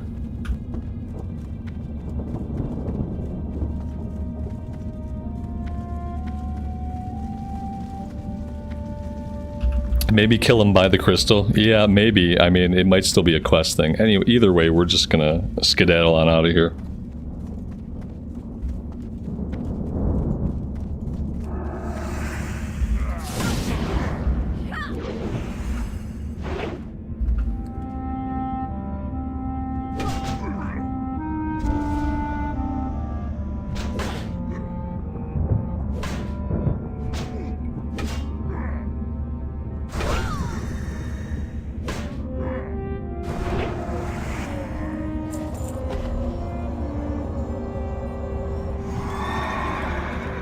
Leveling weapon skills on them is a good idea. I like that. Alright, let's get ourselves back to Netherguard Keep for a bit. We have full bags. Completely full bags. Oh, this bot. I want to kill this bot, but I want to go empty my bags.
I'm not gonna sell really anything else yet because we need a lot of it for the quest. Mystery meat I don't need for the quest, I know that for sure. Yeah, a lot of other stuff I do. Red wolf meat I can sell. Mystery meat can go. Wicked claws can go. Eggs can go. Tender crab meat can go. Pincers we need. The brains we need. Buzzard wings we don't need. Tender wolf meat. Okay. That might be as good as it's gonna get for now. The cloth I don't need. I'd like to buy some more water, and I'd like to also buy some food, so we don't have to keep wasting all of our mana healing ourselves after combat, but I don't know if they are going to sell food or water here. I don't think they do. Can I track that somehow? Vendors... drink? Aha, okay, maybe inside the keep here.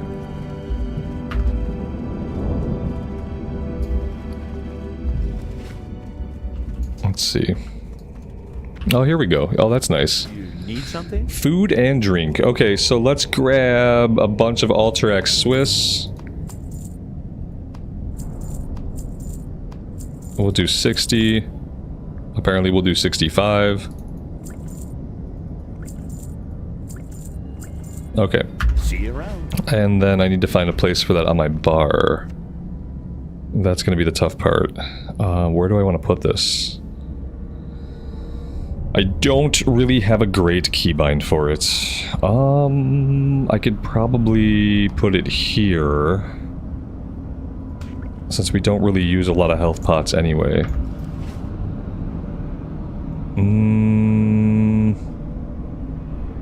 Okay.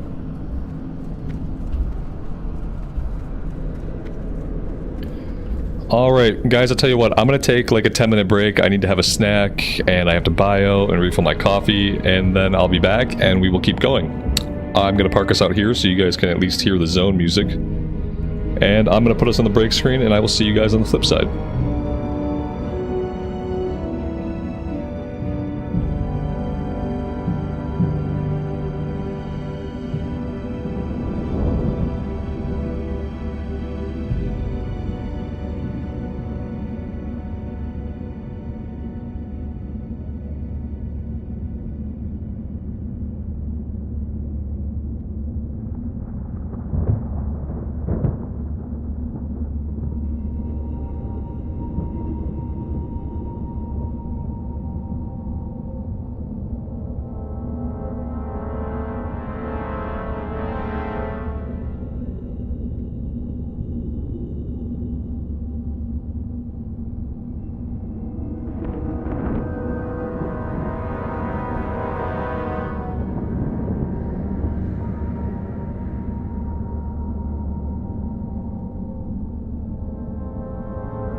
Alright, we are back. Thank you guys very much for hanging out. I appreciate it. Let's get back out there.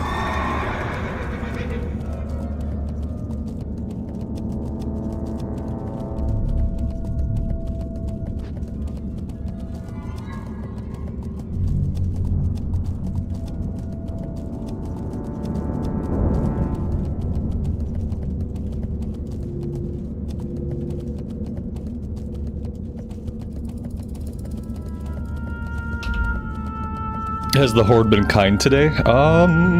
Except for like the very beginning of the day. We had a level 60 mage try to gank us.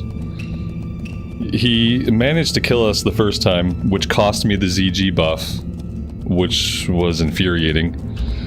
Because the ZG buff was the only reason I came here to begin with. And then we killed him several times after that. Because it turns out we can kill level 60s now, sometimes. And that was really like the majority of our PvP action. The rest of the time we've been killing bots. We had an alliance character, a level 60 alliance character, walk up to us and try to exhort us into giving him money by saying we needed to pay up or the beatings would continue. Strangest thing I've ever had somebody say to me in a slash say. Obviously we did not give him any money, and in fact we never heard from him again, and we never even got ganked after that, disappointingly. So it's been a little bit of a weird day. He was role-playing as a road bandit. Yeah, that's what it seemed like. I figured he was insinuating that he had Horde characters or he had Horde friends that would come and kill us. You know, I thought that was what he was insinuating. But maybe the dude was just role-playing. I don't know.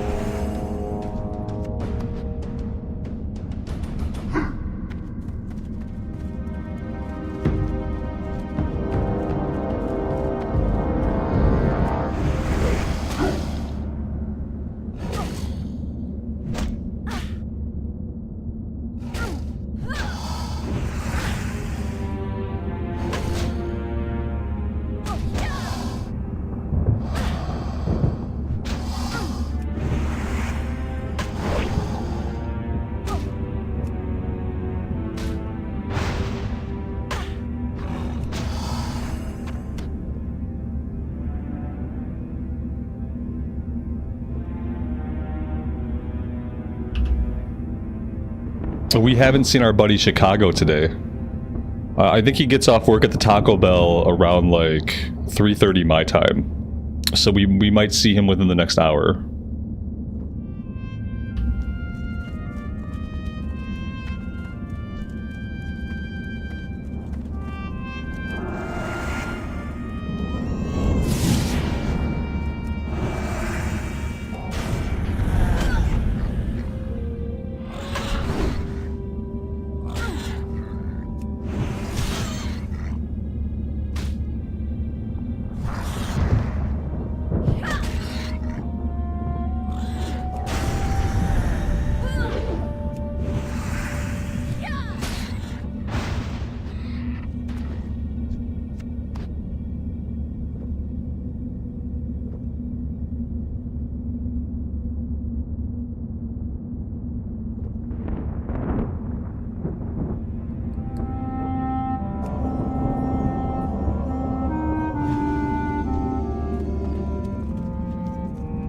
It's too kind to think that it's a kid, you know what I mean? That's the sad part. It's too kind to think that it's like a kid. This is a grown-ass man. That's why he's so unhappy.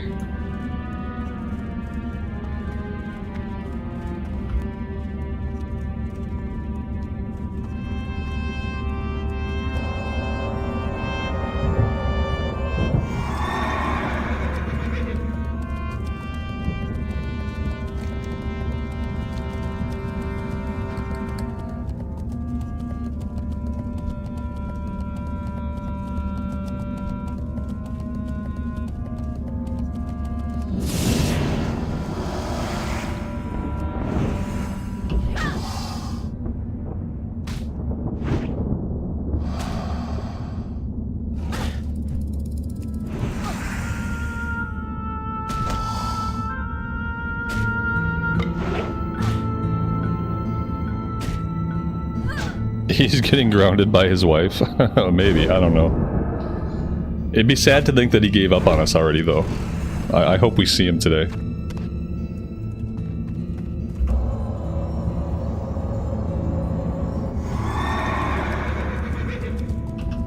Although yesterday we got really close to killing him, and I feel like we might have scared him off. You know what I mean?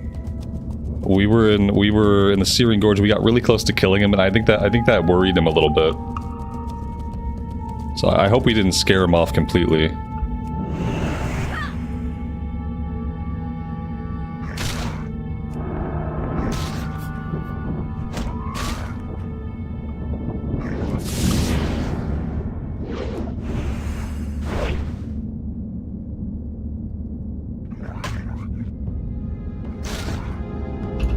He had better enchants on his weapons yesterday. Oh, so he went and got his weapons enchanted. That's awesome. That means we cost him some gold.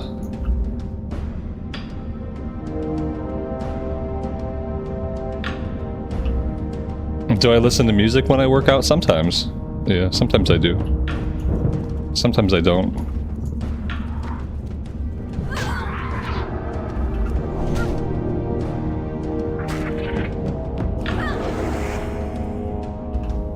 Yeah, Chicago's our stream sniper friend. My very first stream sniper. You never forget your first. That's what they say.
Overdramatic. Overdramatic was another player that was giving us problems, but not in the same way.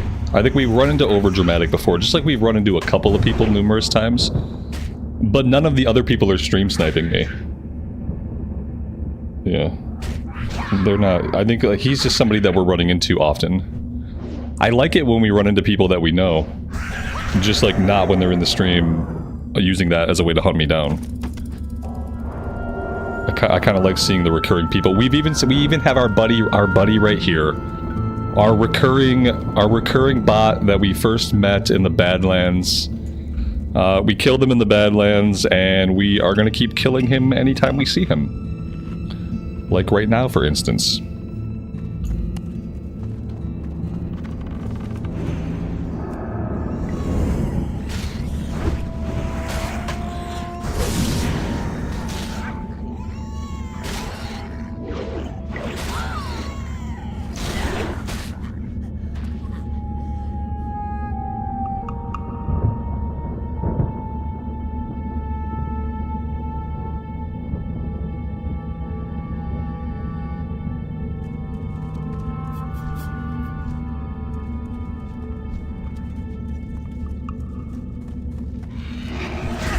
There's a horde guild that just PvPs to stop people from getting into raids. I believe it. After the experiences we had in Phase 1 of Season of Discovery, trying to get to the BFD raid and having to PvP outside the instance to like get people summoned in, I believe that that would be a thing people would do.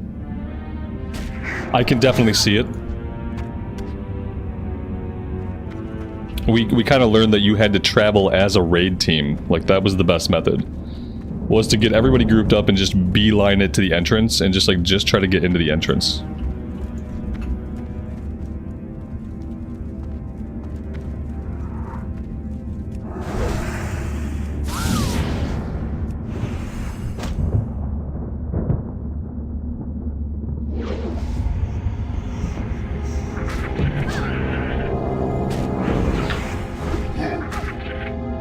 Yeah, see, the bot is farming stuff, and I'm farming the bot. I am a bot farmer, because yeah, I'm farming honor, I'm farming honorable kills. We're up to 8 honorable kills for the day because of him. So although a few of them were from the mage we camped, I think like 3 or 4 were from the mage, and like most of the rest are from the hunter. There was the one rogue who seemed like he might also have been a bot, either that or he was very surprised that he somehow leveled all this time on a PvP server and had never been PvP'd, because all he did was back slowly away from us. Backing slowly away from us is not bot behavior. So that could have just been a player that was very distraught at the idea that he was thrust into PvP. Because yeah, come to think of it, like he didn't even really like just start to auto attack us, he just like backpedaled. And backpedaling I don't think is something bots do. So the undead rogue we killed must have been a player, albeit not a good one.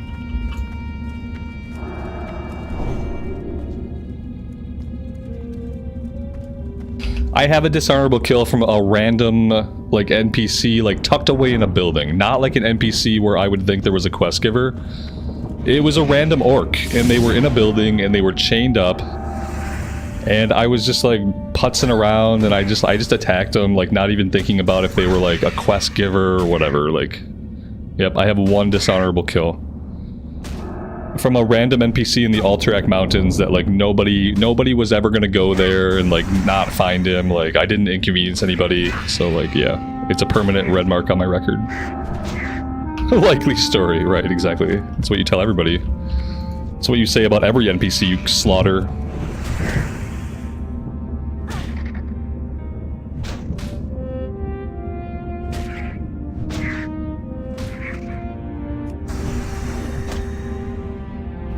Time to re-roll. Dishonorable kill, re-roll it. What does that do? What does that do with me? Like, what happens now? I have a dishonorable kill, so like, so what? Like, what does that mean?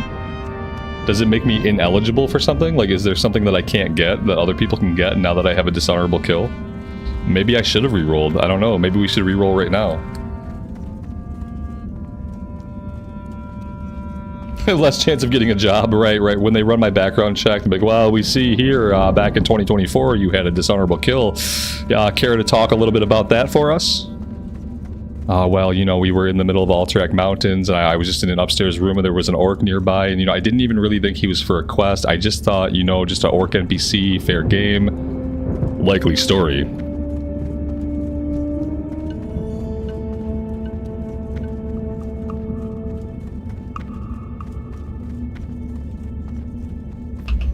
It can lower my rank and make ranking more difficult. Oh, I don't care about that. Oh, perfect. Yeah. That's fine. That's fine. I mean, I doubt in the grand scheme of things, like, 1 dishonorable kill is probably not going to affect me too much in the grand scheme of things. Like, even if I were to do a ton of PvP on this character, like, at endgame, I don't think it's going to matter too much. I think we're safe. I don't think we have to re-roll. I think we can keep playing the character.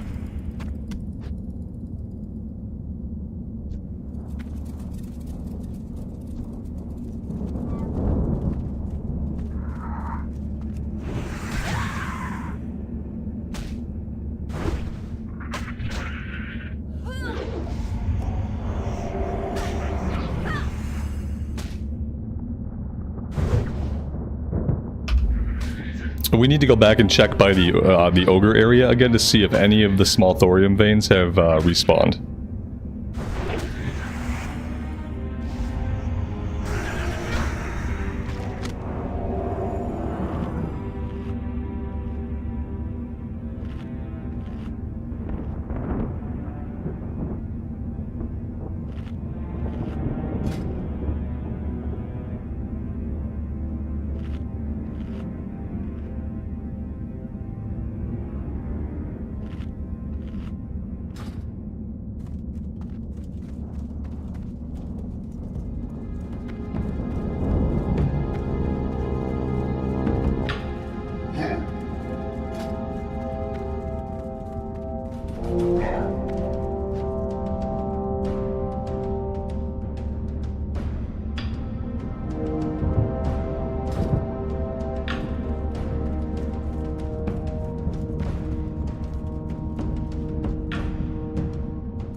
No thorium back here, doesn't look like.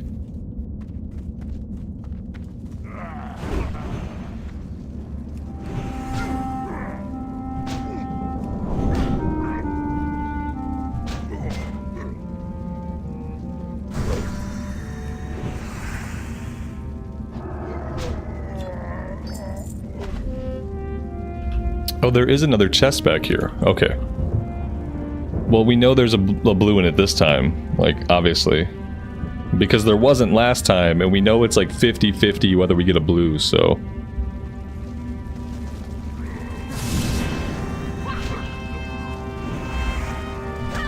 Amy, I'm not sure. It depends on what it's about. I'm actually more worried than anything else. It's like when someone says like, can I tell you something? And you're like, okay, yeah, you could tell me something, but you already knew that, so why are you prefacing it with, can I tell you something? Are you shitting me?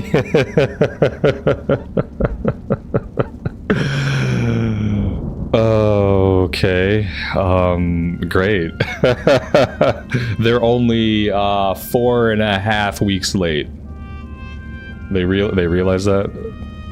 Are they fucking time travelers? Did they get sucked through a wormhole and they think it's like that day when they said, hey, they'll be there later this afternoon to install the gutters? And they must have got sucked through like a wormhole. And then they pop back out and then they call like, hey, we're on our way. We're coming. We don't know what happened. We lost some time. We seem to have experienced some lost time, but we're coming to install the gutters in 30 minutes. That's quite a notice after waiting 4.5 weeks. That's also fucking abysmal timing. Like, who the fuck comes to install gutters at 3:30 in the afternoon? Like, that's the time you want to start doing work for the day? You want to start, like, doing work on the house at 3:30 in the afternoon? Why don't you come a little earlier? Why don't you come before lunch? That would be ideal. Like, who are these people? It's gonna take It's gonna take them hours to do that. Like, if they're not like really fucking good, it's gonna be dark before they finish. Are they stupid? You should have just told them no. I mean, we don't really have much choice because, you know. You should have just said not today. Not today. Did I put his collar back on him? His bark collar? Absolutely not. No, I don't think I did. I don't think I realized it was off of him. But yeah, that'd probably be a good idea. It might take him 2 days to finish it. Yeah, maybe. I don't know. If it gets dark, they won't be able to finish it. If they're gonna be here in a half hour, it's gonna be 4 o'clock. It'll be completely dark by 7. So like, maybe they can get it done.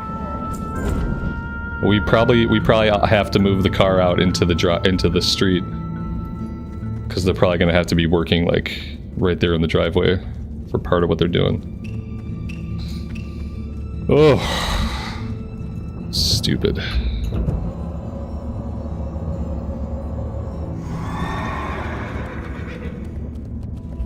Yeah, it should only take a couple of hours, but you have to understand, we rent. And when rental management companies look for people to do work, they look for the cheapest fucking people they can find. And a lot of the times, as you might imagine, the cheapest labor you can find is not very good. When they had the tree cut down in our backyard, what should have been a 2-day job ended up being, I shit you not, a 3-week ordeal, where for 3 or 4 weeks they would show up on random days at random times to work a little bit on the tree.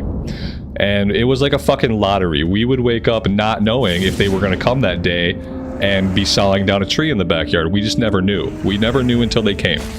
And it was 3 weeks of them sporadically showing up on various days with like 1 or 2 guys for what was like a 5-guy job.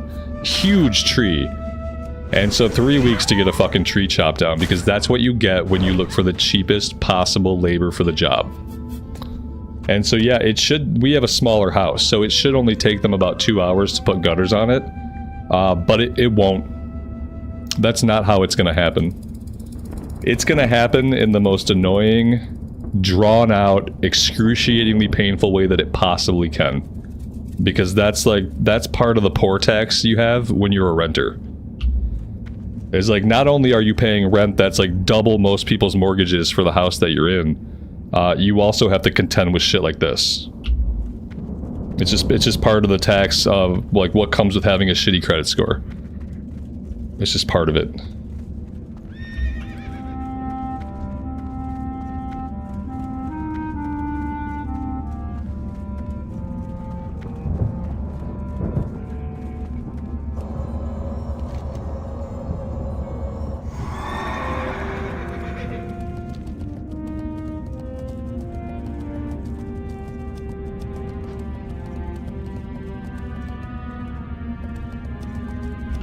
They'll only be putting the gutters on the sides. I mean, like, yeah, that's where gutters go. If they told you that, then like that was not a necessary explanation. Gutters do in fact only go on the sides of houses. They don't go in other places. So if they put the gutters on the front or back of the house, then that's going to be a problem. Like that's not going to be effective. It's not what we want. They put the gutters on the sides of the house where like the water leads off. So yeah, just the two sides. Don't worry, ma'am. We're only putting gutters on the sides of your house. Okay, great.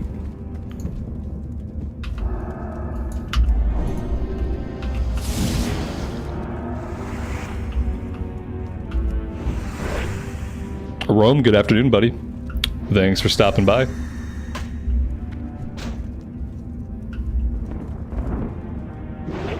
No, it doesn't. It peaks from side to side. Yeah, they're putting on the they're gonna put the, if they put the gutters on the side of the house, they're putting them in the right spot. So if they put them in the front or back, then that's, I mean, that would be okay, but it's not really where you need to have gutters. I don't care what they do with the gutters. I just want them to do whatever they're going to do quickly, and I want them gone quickly. Yeah, that's really, whether or not the gutters work, whether or not the gutters ever get put on, whether or not the gutters are like stapled to the front of the house, like I really don't give a shit. That's one of the benefits of being a renter, is that I don't have to care about the quality of the work that they do. They could come do a complete clown job out of it, and I really don't care. It's gutter roulette. Yeah, we can get gutters anywhere. We will put some gutters up. Where we'll put them will be random.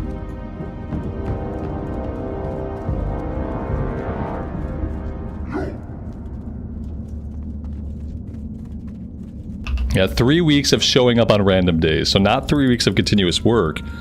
It was probably like 5 or 6 different visits to completely take care of the tree.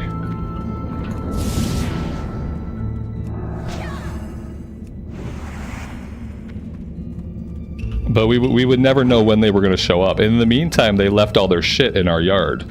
They had like the chopper machine was there, a big like dumpster was there for the bits to go in. Like they would leave shit like at the house. So like you knew they were coming back someday, but you just never knew when that day was going to be. Pretty sure I was streaming then. Maybe not. Maybe that was before I was streaming.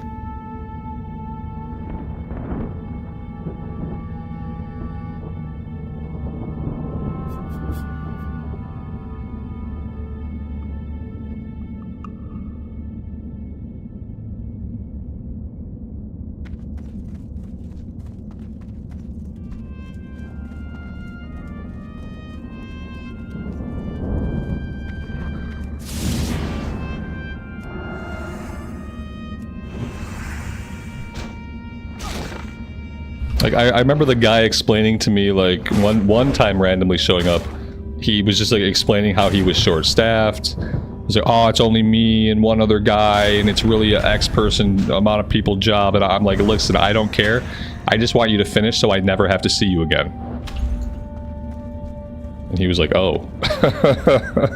It's like, yeah, I don't really care about your excuses. I just want you to be done with the tree, and then I never want you to randomly show up here again, ever.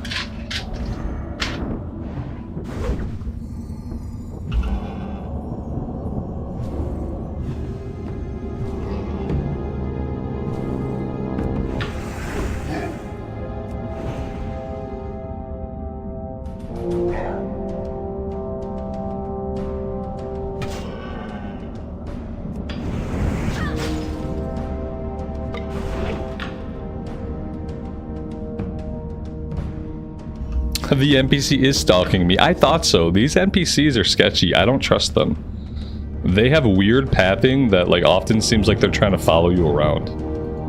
It's low-key unsettling.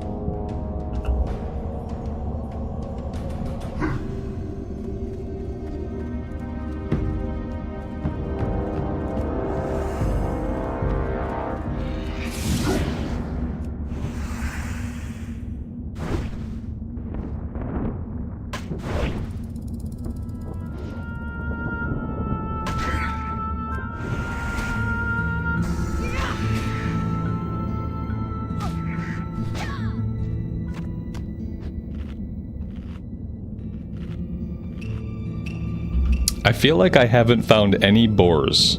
Somewhere here there are boars that drop lungs. And I just don't ever see any.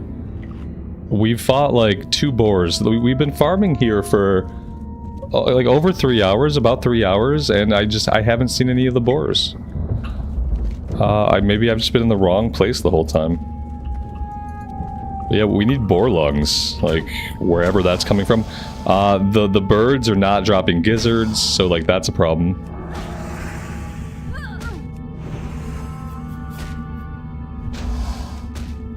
Maybe we could find them closer to the portal. Yeah, maybe we have to. It says they're all over the place. It says they're up here, it says they're down here, but you know, they're just not spawning in.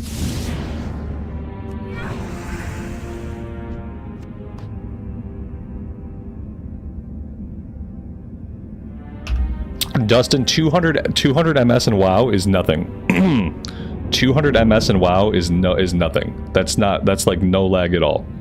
Like back when I played vanilla back in like 2005, like 200 MS was good. I remember having like 200 or 300 MS, and like that was considered good. Like that's milliseconds. Like you're absolutely fine with 200 MS. Yeah, we have people that play from the EU, they play on like the server that I play on, and like, yeah, they get like 200 or 300 MS, and it's like, that's actually not anything significant. That would never even impact you, even in like competitive PvP, that would probably not even be noticeable. That's the kind of MS that used to be considered really good back in like 2005, 2006. Like, you have to be in the thousands of MS for it to matter. Like right now my MS is 70 MS. There's not going to be any like noticeable difference between 200 MS and 70 MS. You're going to have to get up into like the thousands of MS before you start seeing like anything noticeable. Yeah, it's not going to be a problem.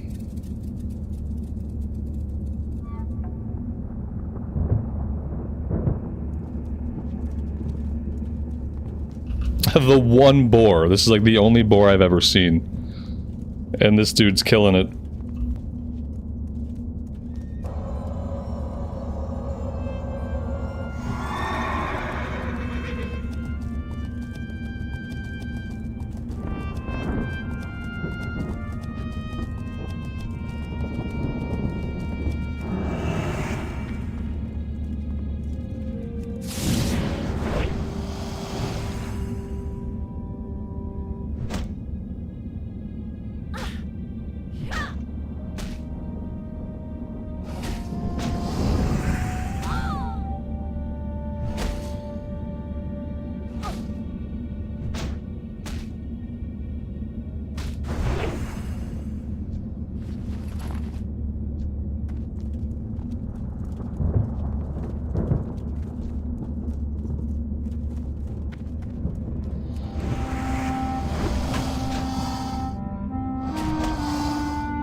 We have another person with us who needs a little bit of attention. They just need a little bit of attention. Their parents didn't give them enough growing up, and they're still bitter about it.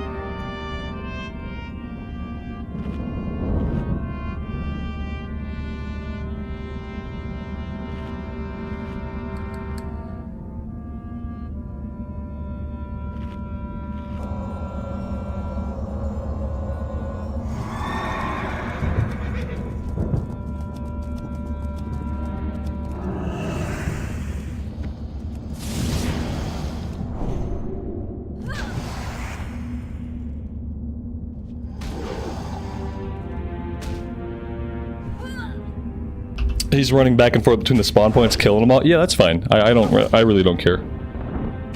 Ultimately, all I'm doing is grinding anyway. Like, I'd love to get these quests done eventually, but I'm really just grinding on mobs. We've been grinding on mobs for basically all day. And, like, in that way, we'll probably eventually complete these quests. But I'm not in, like, a super big hurry. So, if the dude wants to run around and kill them all, then he can go ahead and spend his time that way. That's not going to negatively impact me at all.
Yeah, he can read now, so he likes to try to read chat.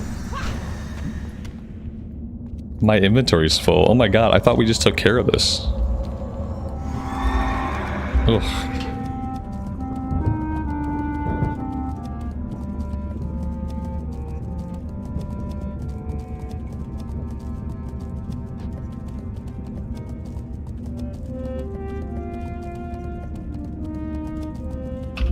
Justin, third kill and you got a bag to drop. See, that's a good sign. See, that's a good omen. It's a good thing you ignored that 200 MS.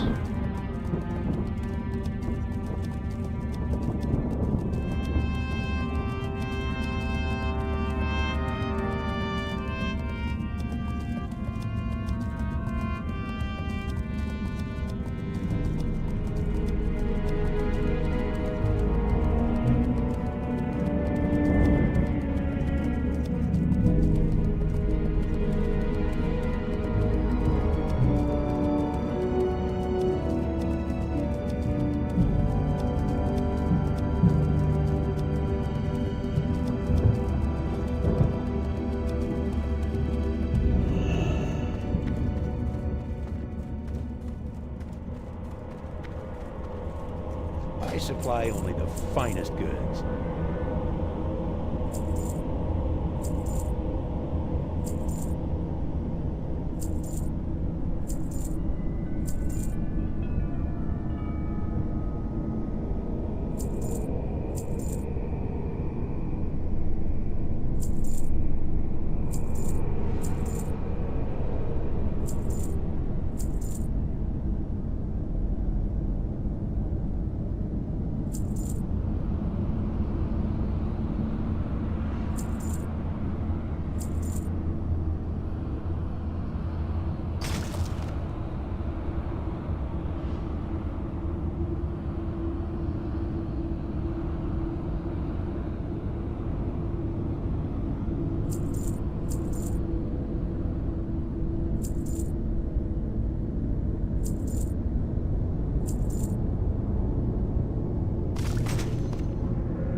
Have a good one.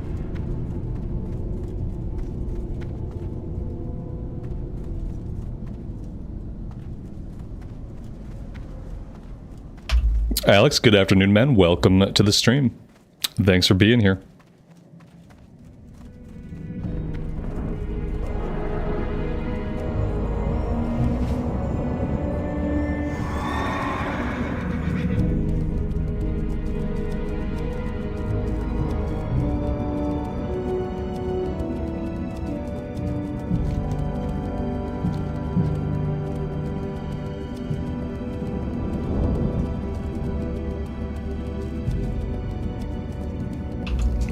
Is this max bag capacity or are there bigger bags? These are 16 slots. I think that like these might be the biggest.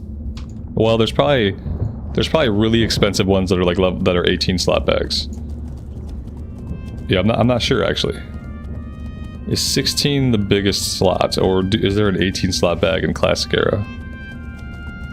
These are the biggest bags I've ever had in Classic.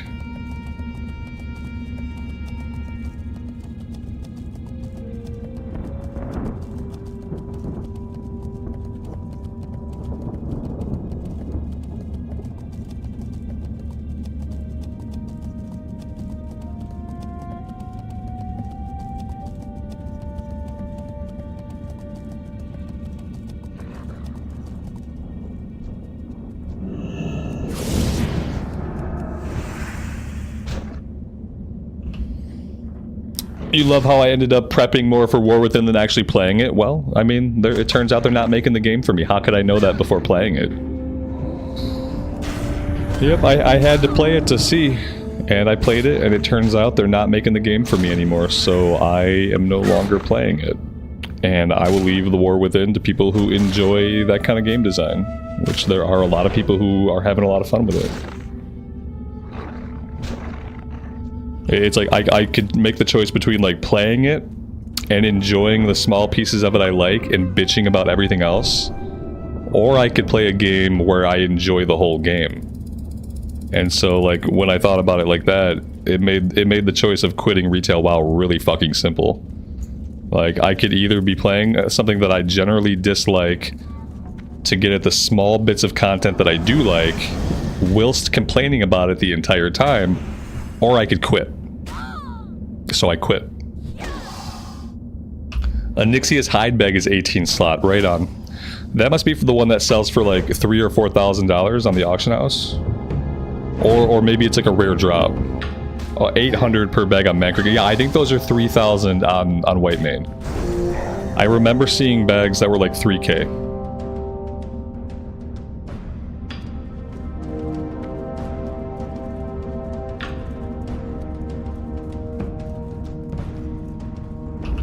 That one drops off Anixia. Yeah, that's probably really rare.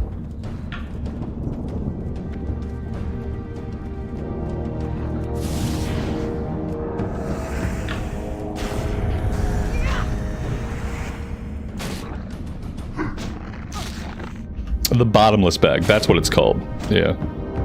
The bottomless bag.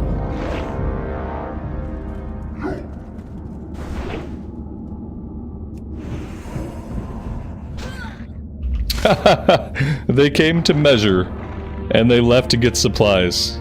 Wow. Fucking classic. They'll be back in like an hour. They showed up with, they were like, we're gonna put gutters on the house, but we're not gonna show up with any of the things we need to actually put gutters on the house. So we're gonna come look at the house, and then we'll figure it out from there. That's actually hilarious. Yeah, they're not gonna be able to get it done today. Like, what's wrong with these people?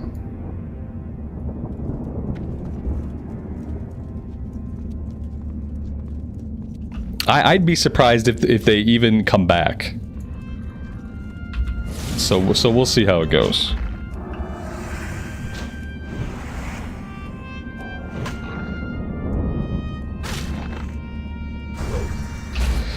Terminus, the giant elite dragon. I've seen him once today. I've only seen him once. We've been here all day and I've only seen him once. That's kind of weird. Maybe people are killing him.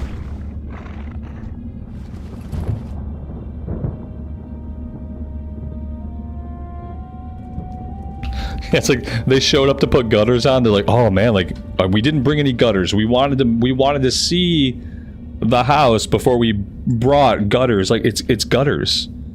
Just bring a shit ton of gutter material, come to the house, and then put the gutters up on the house. Like, don't you know what you're gonna need? If you put gutters on houses, don't you know what you're gonna need to put gutters on houses? I think we need nails, and maybe we should buy a couple hammers while we're there. Oh, and gutters! Oh, we gotta get some fucking gutters! Guys, we didn't bring gutters.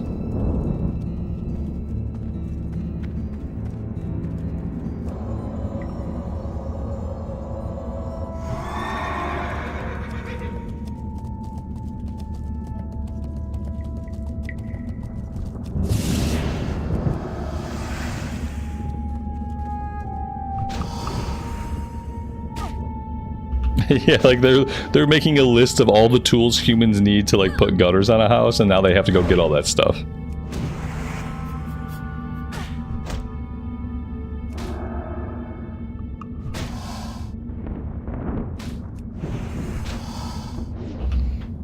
Amy, you should ask to see some credentials. Like, ask for some kind of proof that proves that they've ever put gutters on any other house before ever.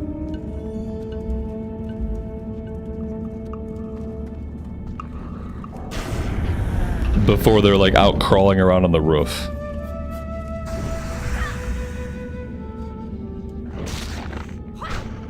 It's the one. Oh, this is a general maintenance guy? They're having a general maintenance guy put fucking gutters up.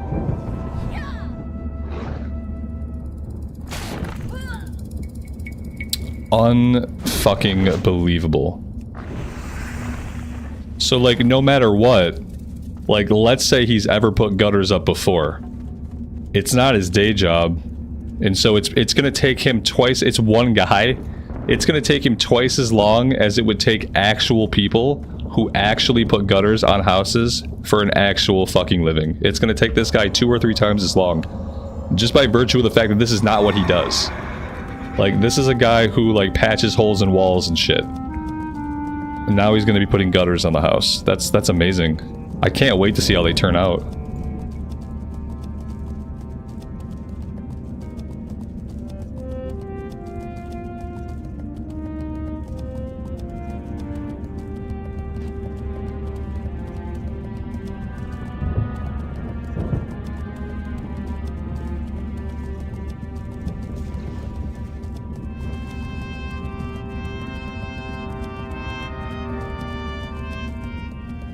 Man, this place is like farmed out. You know what area typically has mobs? The area over by the Dreadmaul hold has mobs. The boars, I don't think we're doing the boar one. I'm pretty sure like we'll probably never complete the boar quest. It just seems like if there are boars, like, yeah, maybe they're further south. The enemies down here are going to be a higher level, and I'm not really interested in fighting like enemies of a much higher level. So I might skip that one. I think I'm just gonna focus on just grinding and like killing whatever I can, and that's probably gonna be more productive.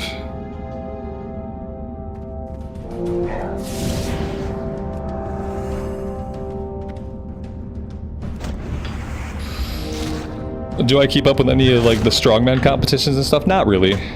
I've seen them on like ESPN and stuff sometimes, but it's nothing that I really follow. Historically, I don't watch any sports. Even me watching the NFL is a recent thing within the past 4 years. It's been like 4 or 5 years that I've been watching NFL, and like prior to that, I don't watch competitive sports or anything.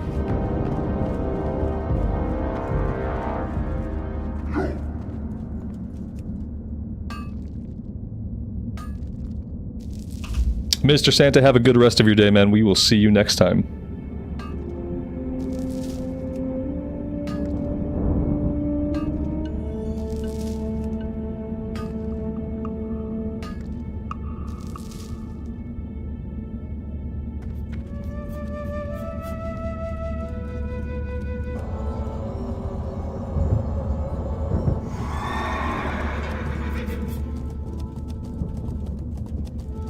This place is like one giant graveyard. All there is like dead mobs for miles. This place is getting more and more populated as the day goes on.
Am I worried by the jobs cut at Blizzard? Why?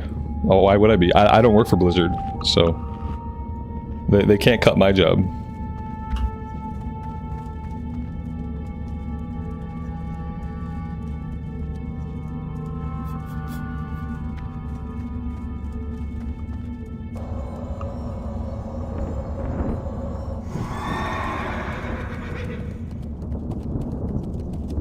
A corporation cutting jobs? Surprising. I can't believe a megalocorp would cut a bunch of jobs after a merger? Unlikely. What's happening with this madness? Oh, it's just called capitalism, like typical corporate behavior. When you have a company merge into another company, a lot of corporate jobs like training, HR, support staff, a lot of that shit becomes redundant. And you can't just employ people and have redundant jobs. Like, someone's got to be let go. So yeah, not a big surprise.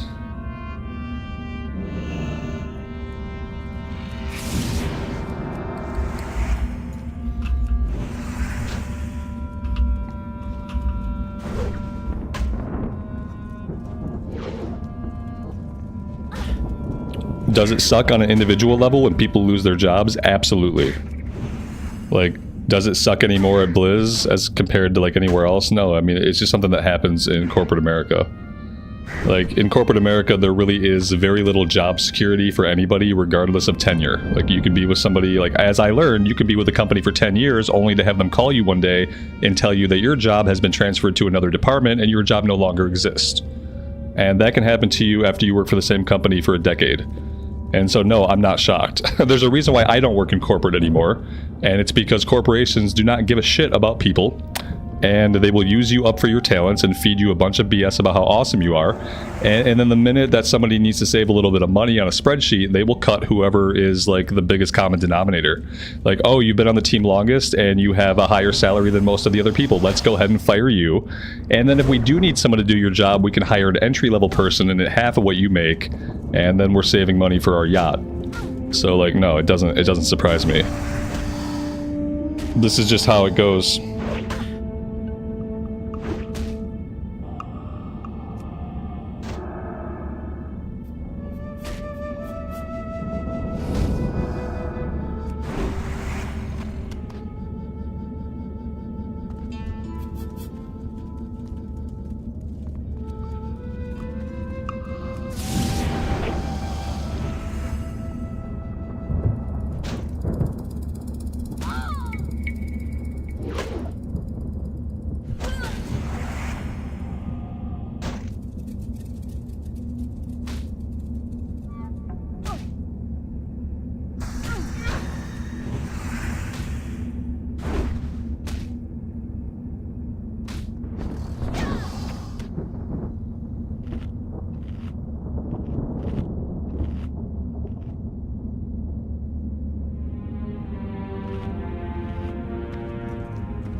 Oh my god, a boar. Impossible.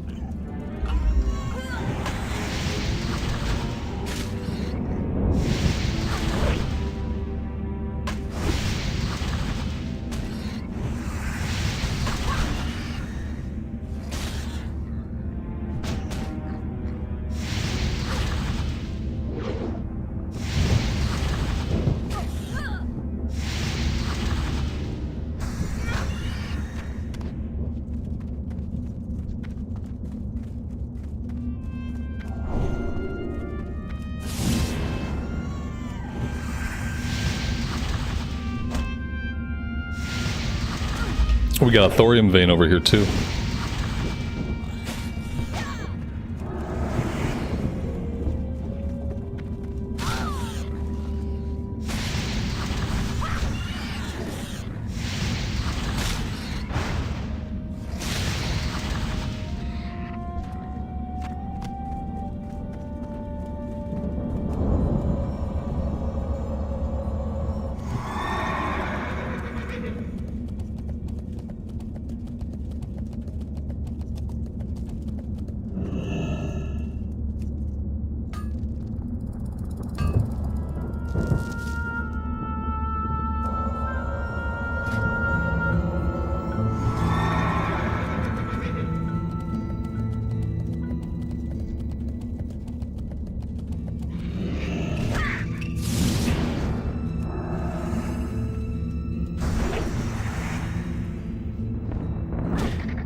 What's my favorite race in WoW? Blood Elves.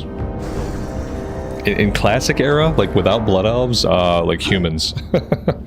Humans, Blood Elves, Dwarfs would probably be top 3. But Blood Elves are the best race.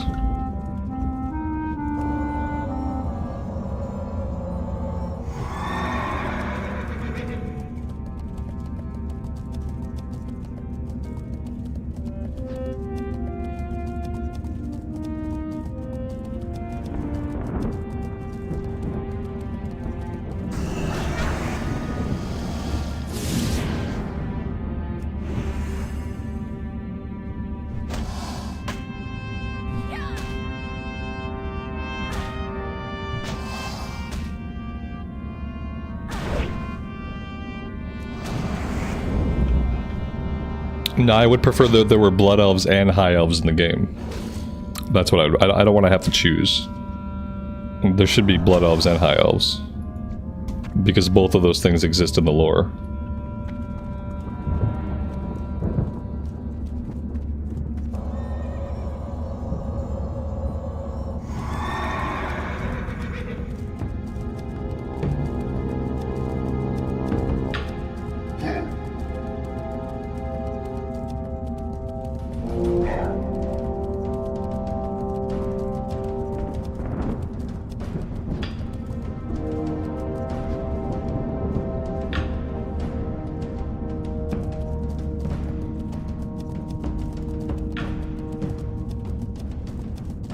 I guess, like, whatever things these enemies drop, it must be worth it for level 60s to come out here and farm them. We've seen a lot of level 60s just out here killing mobs. So they must be getting something, like, decent out of it. Otherwise, why waste the time?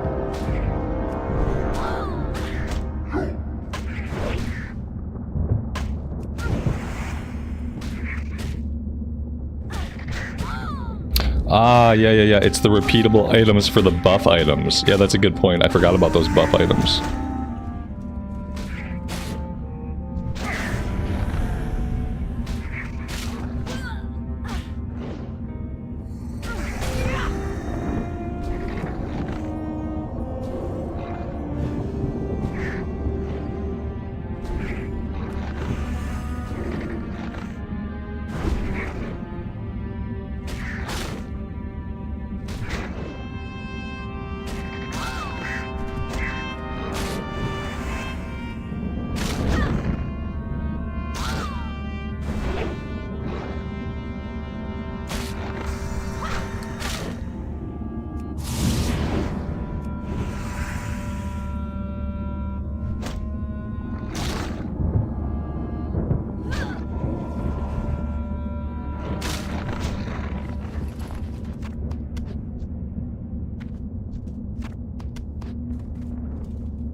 Will we do the Paladin Epic Mount quest at 60? I think so.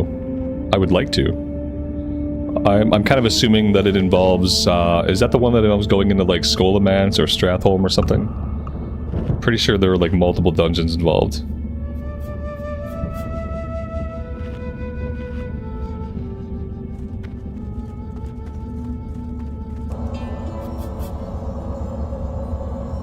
Yeah, the levels get tedious, you feel close to max, but you know you're not. Yeah.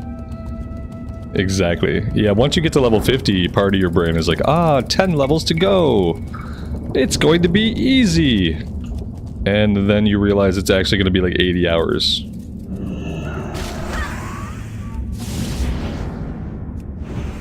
The late game definitely has a very different feel and a very different vibe than the early game or middle game. Like, each phase of the game feels distinctly different.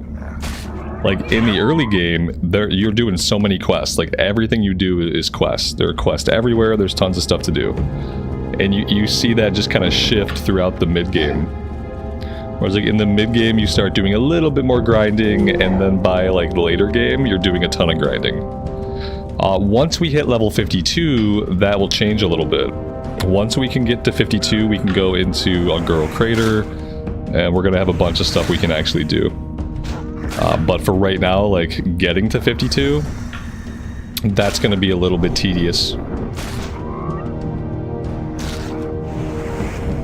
It's kind of part of the charm, though. It's what makes these levels special. Oh god, this hunter. Oh, I'm starting to feel bad for a bot. It's terrible. I'm gonna kill this guy again. I like Unguro, yeah. I like the mob density. It's gonna be good.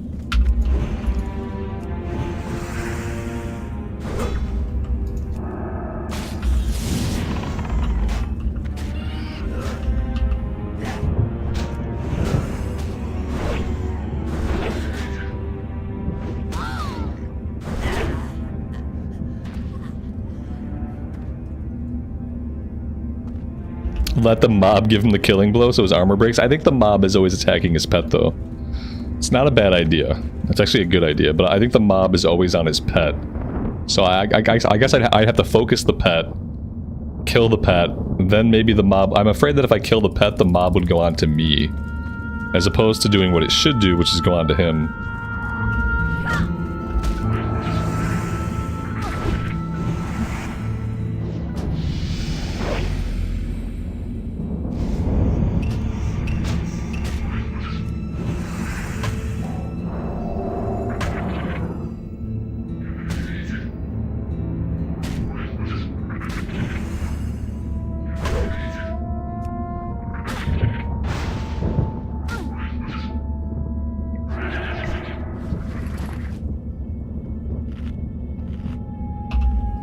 Have I decided on starting a guild here? Not yet. I probably won't think about it too much until we're leveling the rogue. I don't think a lot of people are playing.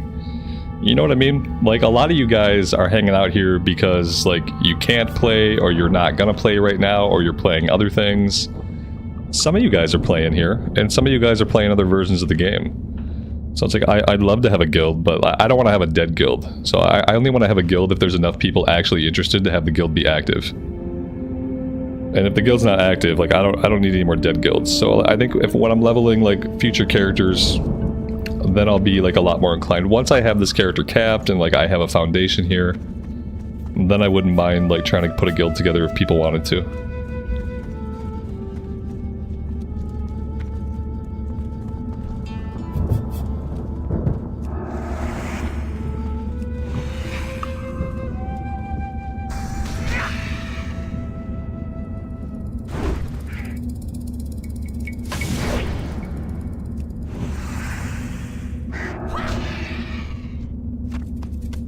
The hunter's back. Yeah, the respawn point is so close. If I spend all my time killing him, then I'm never gonna get any XP. That's the bad thing. Like, I don't mind the honorable kills, but what I really need is character XP. But it is kind of annoying that he's killing the mobs that I want to be killing.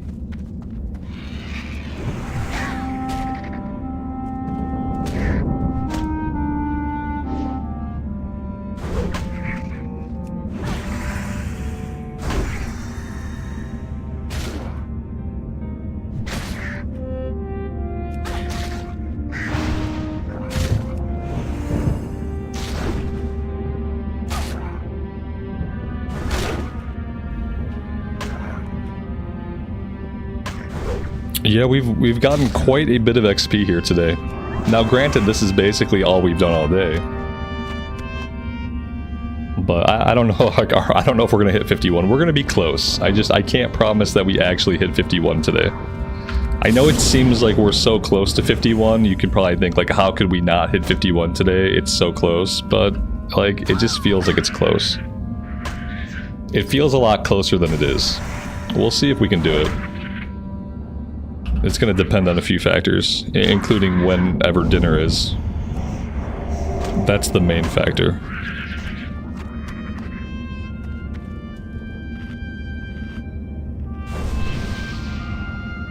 If I get at least 15 honorable kills, I can rank up to private next week. Oh, that might be worth farming that guy then.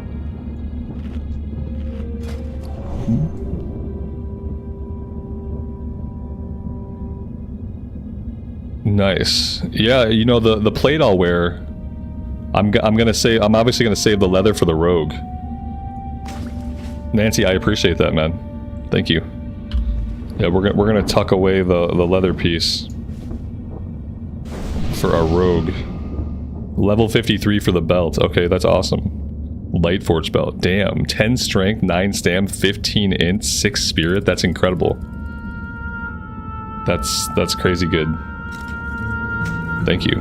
That's awesome.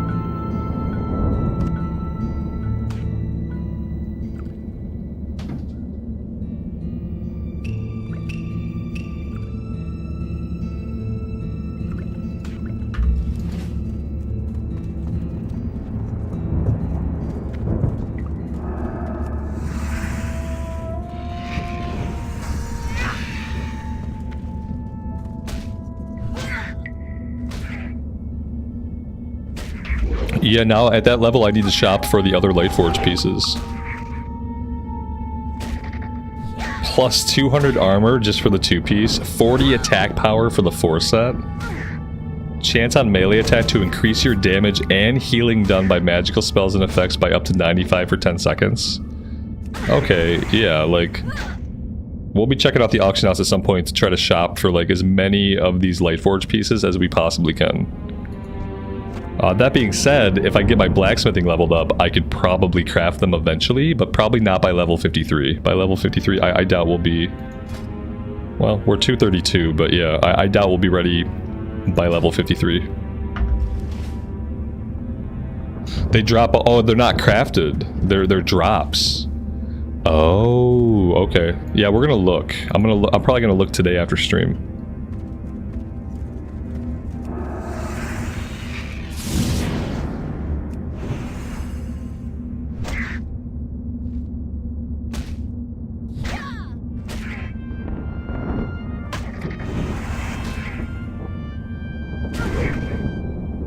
We'll find out.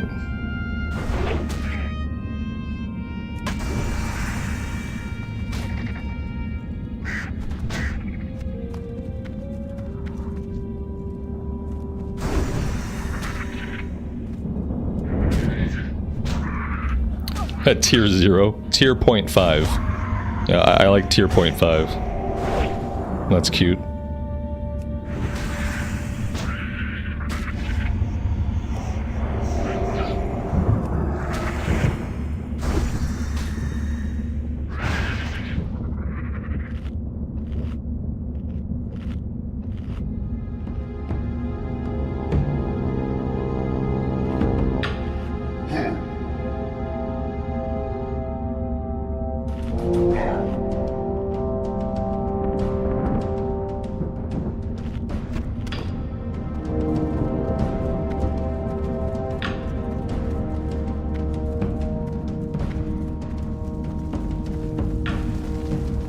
What brings you here? I am listening. What brings you here?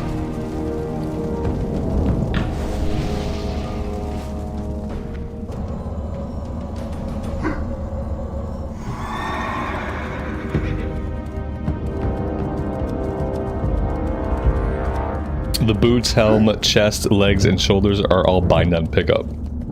Oh.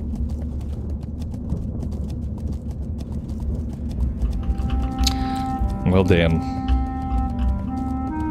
Why can't they all be BOEs?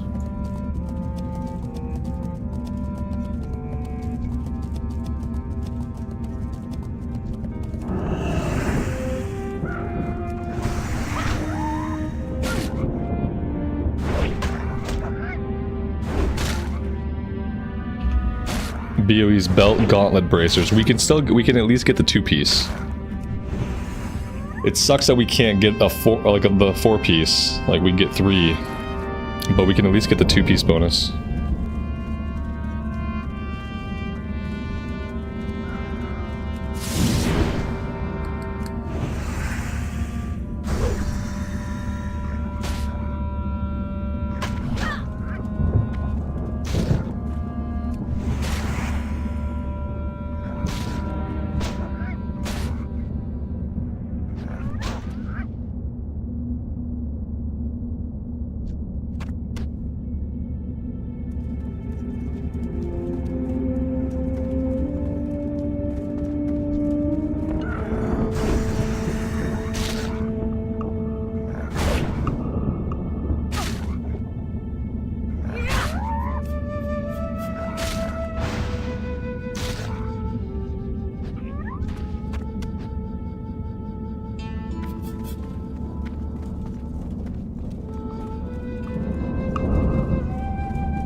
Patrick, thank you so much, man, for the $20 super chat. That's incredibly generous. I really appreciate that. Lots of memories here in the Blasted Lands. Absolutely. I'm making memories now because this is probably like the longest I've ever spent grinding in the Blasted Lands in vanilla era. I feel like I've probably done this grind in like TBC and Wrath of the Lich King. But this is like my first big memorable vanilla era Blasted Lands grind. And from the things that have happened today, I'm gonna have memories that stick with me probably for the next 20 years.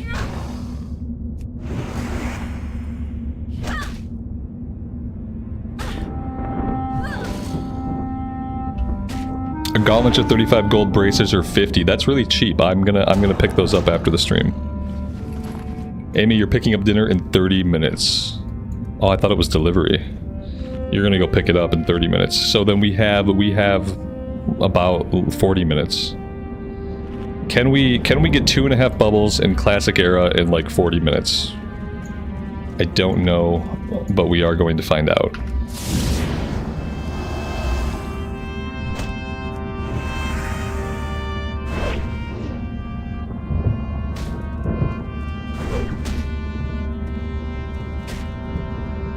Yeah, I think it is. It's gonna be close.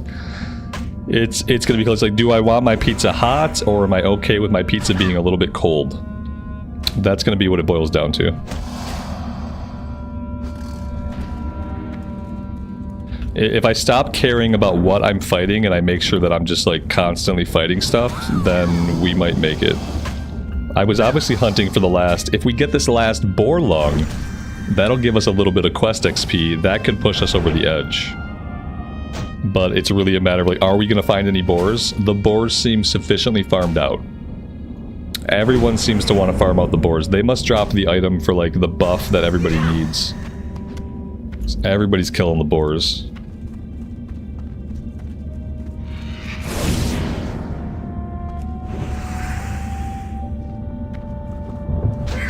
But they share the spawn point with the basilisk. Yeah, that's why I'm just gonna keep killing everything. If I kill everything in this area, I know that boars will spawn here eventually. It's just a matter of whether I run out of stuff over here to kill and I have to move somewhere else. And then we miss the respawns.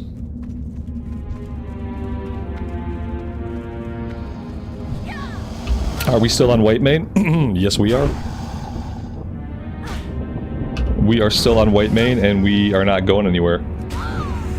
Yeah, some of these quests are turn-ins. This one is an escort quest that we can't do because we'll get ganked. This one goes to Darnassus.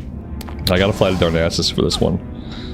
And what else? And that's actually it. Yeah, this one becomes a quest to escort a robot chicken. And this one turns in Darnassus. Neither of which are close.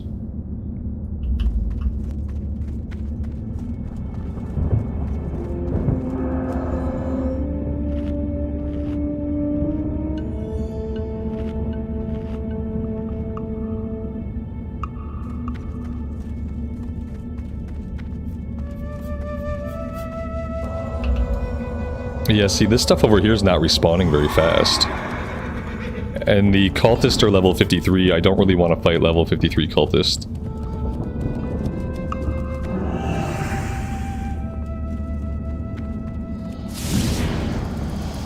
I think we'll be okay. We might make it. It's 2.5 bubbles. We're bound to at least complete this quest. I think we'll be okay. We'll see. The thing is, like, even if we go turn these in, like, that's not going to be a big chunk. It might be like 3,000 each if we turn them in. I mean, it'd be a little chunk, I guess. I don't know the escort one though. Like, this is to find the guy. I don't know if we get a lot of XP for finding him, and it doesn't say.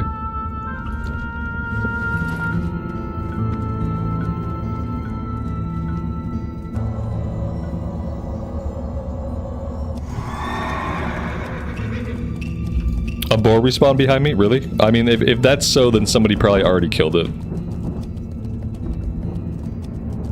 Yeah, if the boar did respawn, then someone probably killed it already. I didn't see it.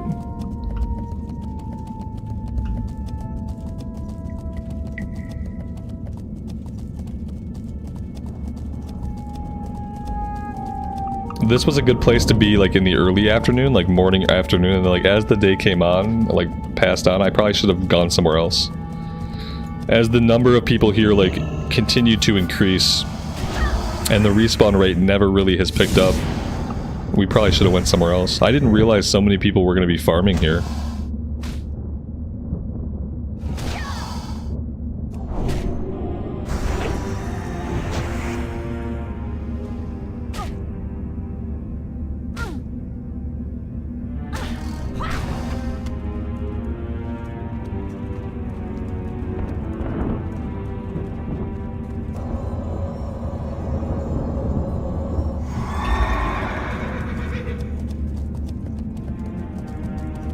It's so unborable. Unborable? Really? Really? Unbelievable.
you guys see the creepy, like, dark portal hooded figures in the distance? How did I never see this before?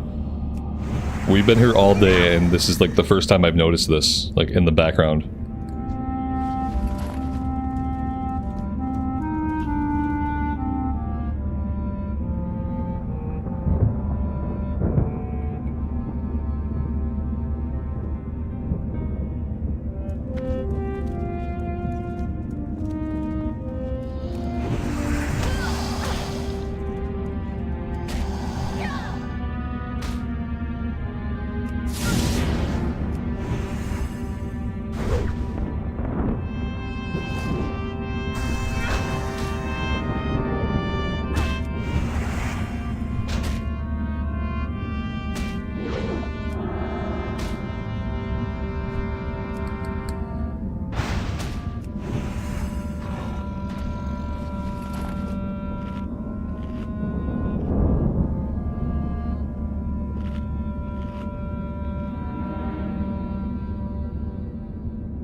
Yeah, this is crazy. We're not gonna get this one done today. Like, I just have to stop trying. Like, the game spawns 7 boars. They spawn 7 boars into the game. 26 players have to kill 7 boars. And that's not counting the people that are trying to actually do the quest. That's only counting, like, level 60s that are farming them for the item. It's like, it's impossible to get it done. It's so stupid. I don't think I've ever seen anything quite like this. I guess that must be the strength item, the roids or whatever they are. That's gotta be the strength item they drop, because, like, otherwise I don't get it. Man.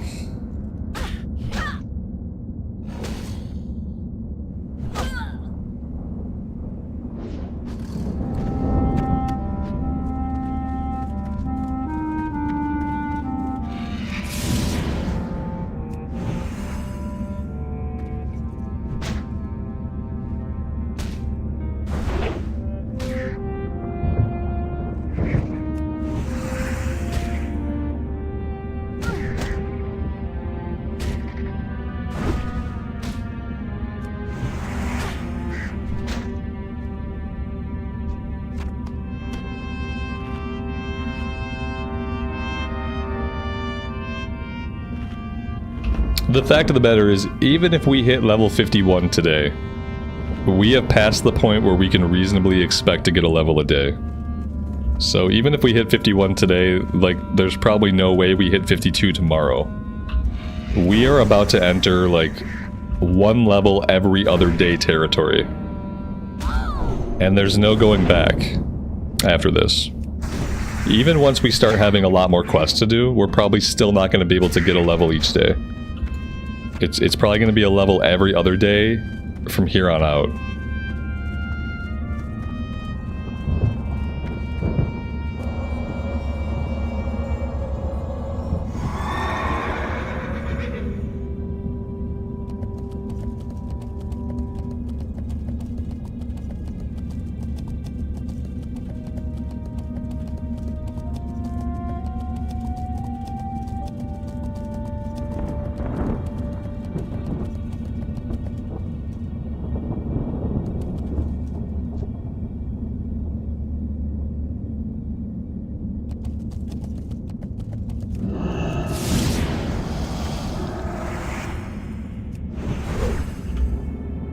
the person hanging the gutters is back. Yeah, they've returned, this time with gutters.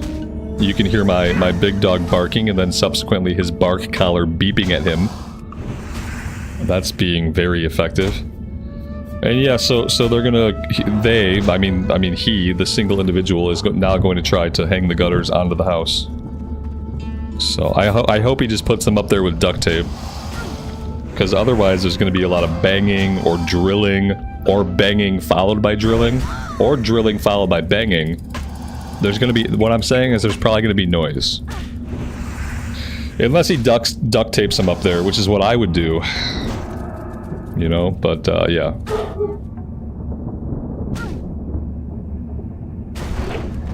A bark collar is a collar you put onto a dog, and then when the dog makes a loud noise, it beeps at them. If they continue to make loud noise, it buzzes and like vibrates at them. You can set it to electrically shock them. Ours is not shocking him, and that's why he's still barking. Because he's learned that he doesn't care about the buzz, he doesn't care about the beep. What he cares about is barking as loud as he fucking can, for as long as he can, because he is a broken animal.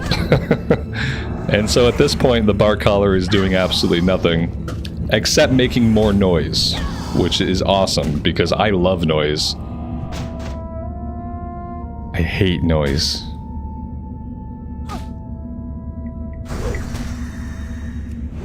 It's an ineffective bark collar, yes. Because he would much rather bark than not get shocked or shook. I guess shook. I don't know what you call it. Vibrated. He'd rather bark and just get vibrated for it. And we don't have the, I don't think we have the electric shock on him yet. But maybe that's the next step. Left, right, damn it. I see him. And with the like the 7-second delay, it's always hard to take like directions. Like sometimes you guys will toss out directions, but it's like by the time you've seen that, I'm like 5 to 7 seconds in the future from you, if that makes sense. So it's always hard to take, unless I'm like stationary for a long time, it's hard to like figure out what the directions mean.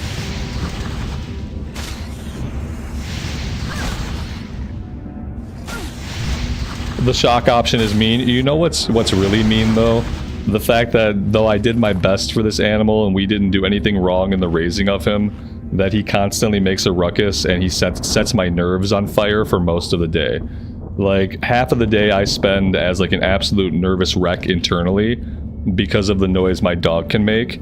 Because like for someone like me who's sensitive to noises, like there's a lot that goes with that, and part of it is like general anxiety about like what he's barking at, what's happening, do I need to get up, is there someone at the door, do I need to take care of things, is someone going to kick the door in, like what's going on in the neighborhood. Like he generates all this fucking anxiety in me just by making noises that like I did everything I could to train him not to do. So like while I would rather not electrocute him because I think that is kind of rude, I think it's also like, you know, the option of me just having to deal with it is also, that's not an option. Like I'm not just going to deal with it because I'm incredibly sensitive to it, and it has a lot of negative effects on my mental health. So yeah, like the alternative is I take him to the pound and they put him down. Like that's the alternative. Because like having him has been very detrimental to my physical and my mental health, and like he's an animal and I'm a human, so like while I'd rather not have to use the shock on the collar, it's definitely an option, because the other option is that he doesn't have a home and then he doesn't get to live much past that, because a dog like him is not going to be able to be rehomed. He's super reactive to people, he acts aggressive towards people, and so this is his last stop. This is the life that he gets to have. You know, because people first, because like first I'm a fucking human, second he's an animal, and I'll do the best I can by him, but not at the complete expense of my own health and well-being. We've had him for over 2 years. I think this is year 3.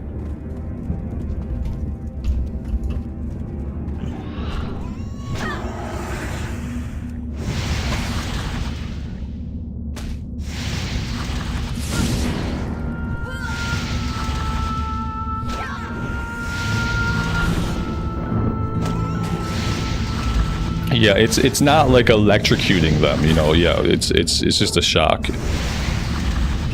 And yeah, and right now it's not on, but and so like he has the opportunity, like he knows we don't want him to bark. Now he's getting a little bit of negative feedback when he does bark, and if that's not working, then the negative feedback has to increase. And the point is the negative feedback increases until the animal gets to a point where it's no longer worth it to do the behavior that's getting the negative feedback.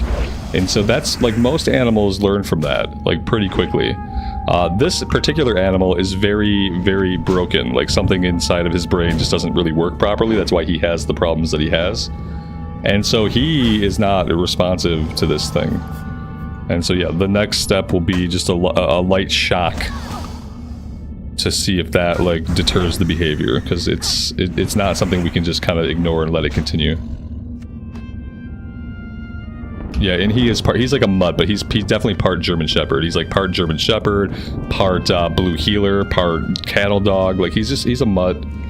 And I think before we got him, like he was on a farm. He was like a farm dog, and I feel like he was kept in a cage by himself, like away from people a lot of the time.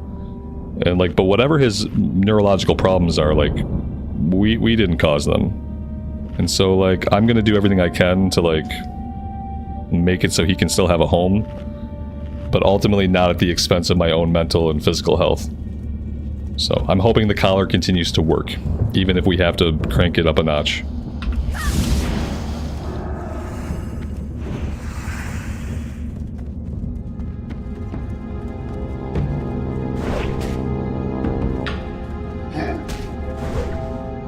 Yeah, it's definitely a dog-by-dog basis, yeah. Like, we've had dogs in the past that don't bark at all. And then we have this dog. And the really bad thing about it, like the worst part about it, he's taught my little dog to bark at everything. So now my little dog's like not aggressive to people or anything. He's more like skittish than anything. But like now he barks at like noises on the street. He barks if he sees the neighbors outside. My big dog, with his psychosis, has like negatively impacted my little dog. So like, and like, thankfully, like the good thing about the little dogs is his bark isn't big enough to really trigger me. His bark is very quiet because he is small. So that's like the one good thing. But yeah, now I have 2 barking dogs. You know, thanks to, it was a learned behavior.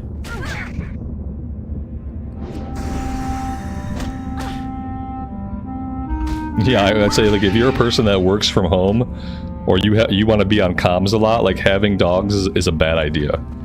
Unless you meet the dog and the dog is not a non-barking dog. It's like otherwise, if you have barking dogs, it kind of like it makes life pretty miserable sometimes. Especially if you have anxiety about like noises and stuff going on like outside of your control, like I do. Like I hate when there's noise and I'm not sure like why the noise is happening, or if it's something that's gonna have to be dealt with, or if it's gonna stop on its own. And yeah, it just perpetuates like basically day-long anxiety when you have a barking dog and you're sensitive to those kinds of things.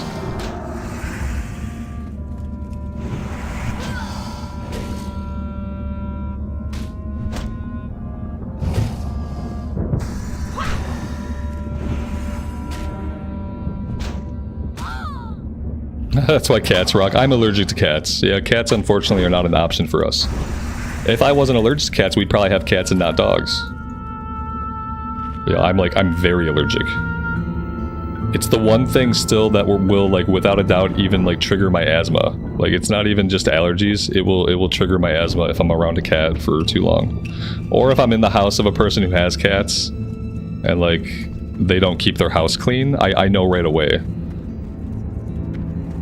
Because like right away my throat tightens up, my sniffer gets itchy. It's like an immediate reaction. And cats love me. Cats will come up to me, they'll rub against my legs, they want me to pet them, and I think they know I'm allergic and they're trying to harm me, but I've never been able to prove it.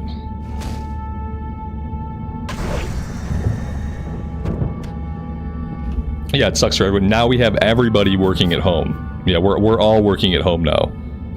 So when the dog's going off about every single thing it sees or hears or senses, it causes problems for everybody. It's a huge problem.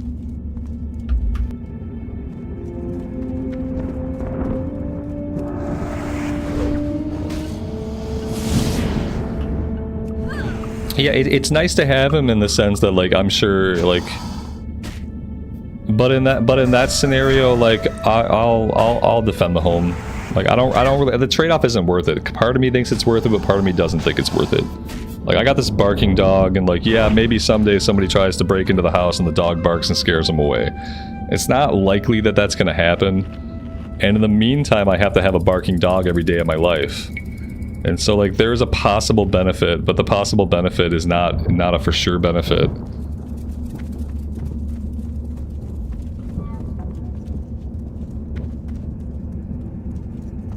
And this dog wouldn't defend the home anyway. He might bark, but eventually he's going to run away. He's not going to do anything like actually helpful if barking doesn't do it.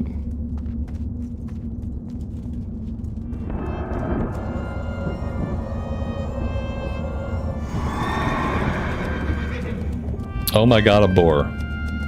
I just need one boar lung. Just one lung. I really don't want to fight both of them at once, but if I don't get in here now, someone's going to come by and steal this kill.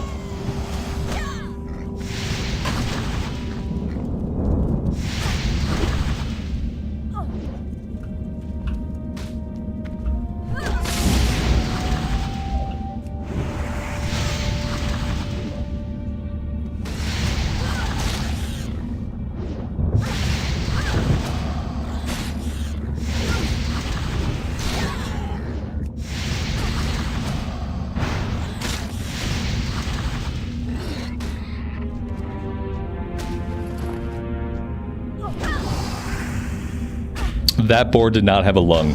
I think, like, standard they have 2 lungs. That one didn't have any lungs. Figure that out.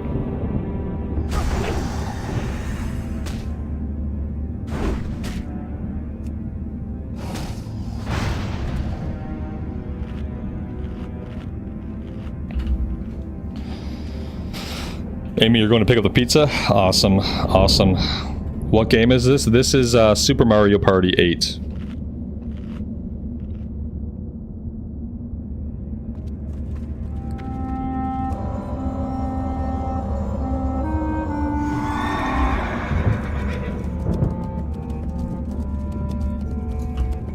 If I spray this dog with water while he's barking, he's gonna flipping bite me.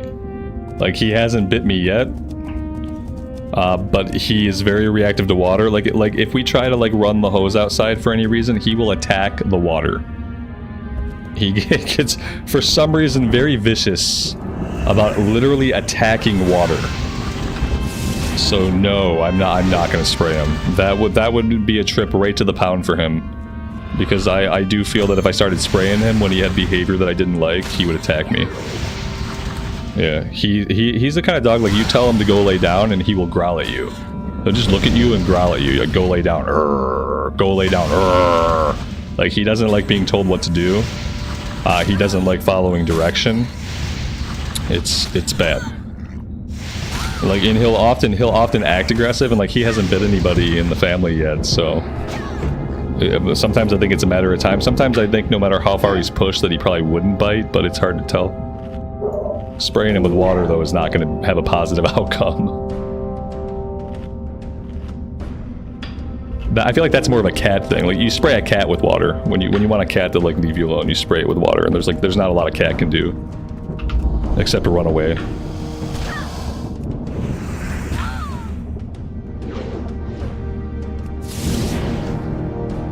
Yeah, that's what I mean when I say like he couldn't be rehomed, because he has a lot of behaviors that appear to be very aggressive. Like, when people see me interact with him, they're always worried that he's going to bite me, because he'll be growling at me, and like I'll have my face in his face and be telling him to go lay down, and like just to demonstrate what he does, and everyone's like, they're looking at me like, okay, that dog is gonna bite your freaking face off. Like, I know that he's not going to, but like any outside observer, they would see an aggressive dog about to harm somebody, like based on all of his behavior, for something as simple as telling him to go lay down. Like, any outside observer would see an aggressive dog about to bite. And so that's what I mean when I say like, he can't be rehomed anywhere else. There's not going to be like a family for him or a person for him if it doesn't work out with us. So that's why we've still had him for 3 years. Basically in an attempt to save his life.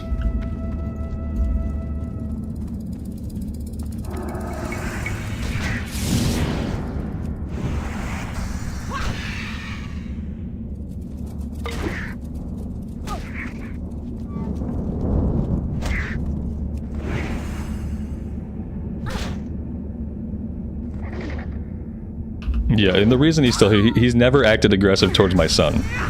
He's never nipped at my son or acted aggressive to my son, and my son likes him.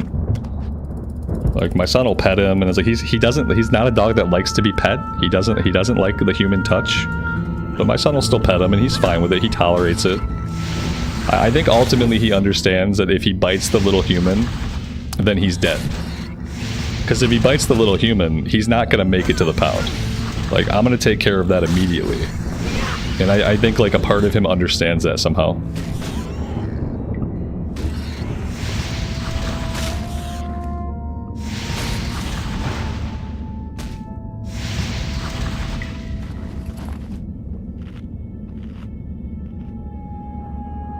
No, it's because he's an Omega. That's what the real problem is.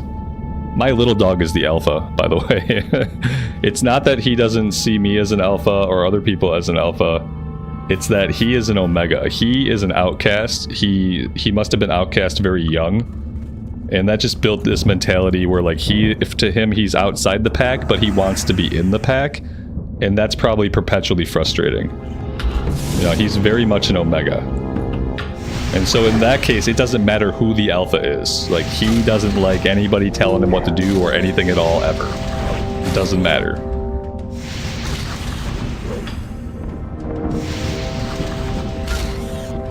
Rome, have a good rest of your day, man. We'll see you next time.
We're gonna have to find a much less populated grind spot for tomorrow.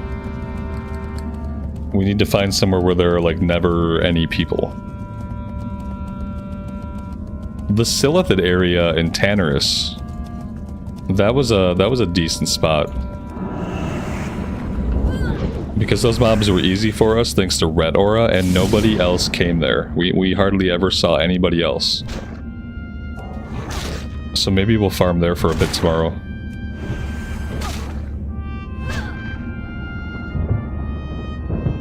These guys had mana burn. Oh my god, he just burned like 500 mana. What a jerk.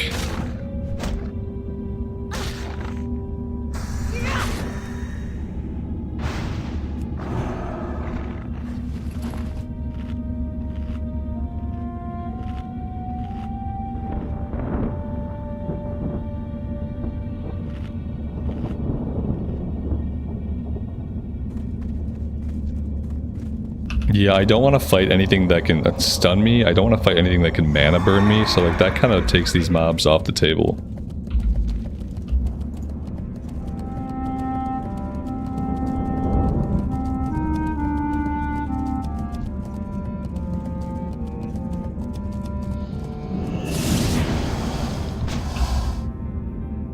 No, I need to have Alex follow me around in Ungoro Crater so he can skin everything.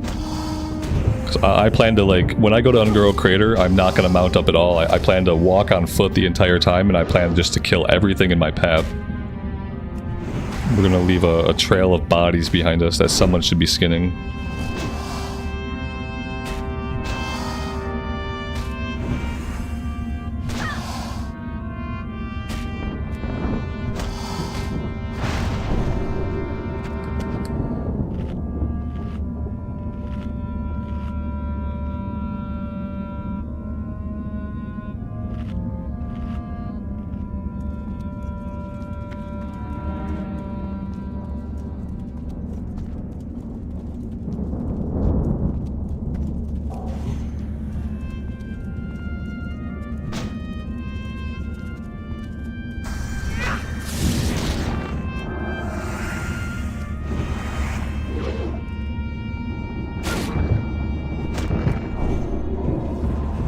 The mana burn even goes through bubbles. I thought I could bubble out of the mana burn, that it would stop the effect. It doesn't. Even if you bubble, they still burn your mana. Oh, that's brutal. Absolutely gross.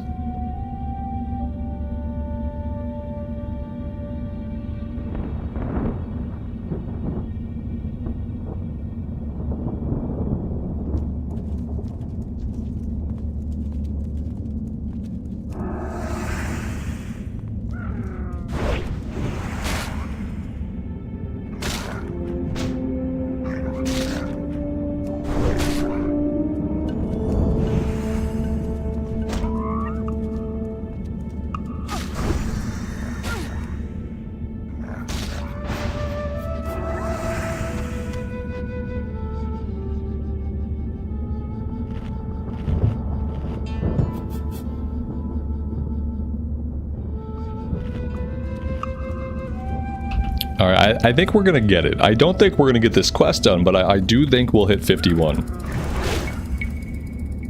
It's gonna be really close if I have time.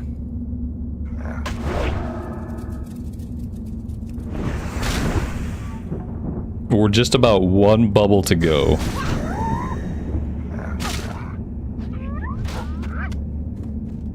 My inventory's full. Oh shit. Okay, this is not good. That's bad. Oh, yeah, like what can I throw on the ground? If I have to go vendor, then we're probably not gonna have time. Like, I have to keep, like, killing steady for this to actually happen today. And it's hard enough, like, actually finding mobs that are alive without having to think about running all the way back to town right now. I mean, we can kind of work our way back there, like, on foot as long as we're fighting, but I need to be fighting stuff.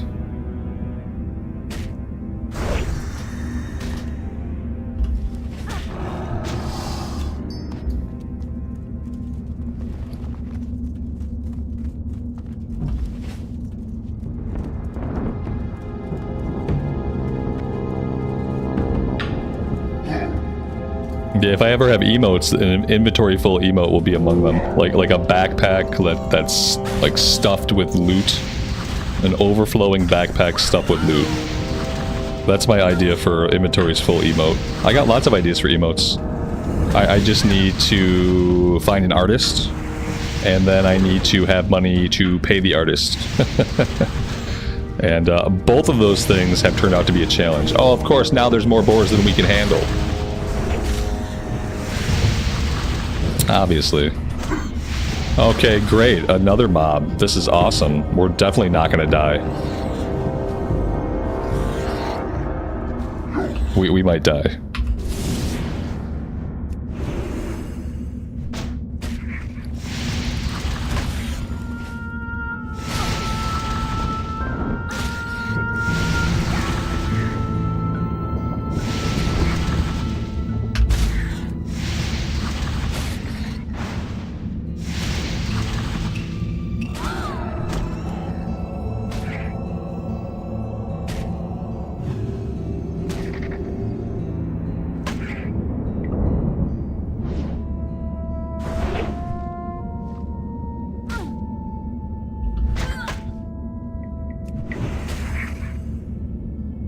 Yeah, we need a Bagzer full emote. We need a quest log full emote.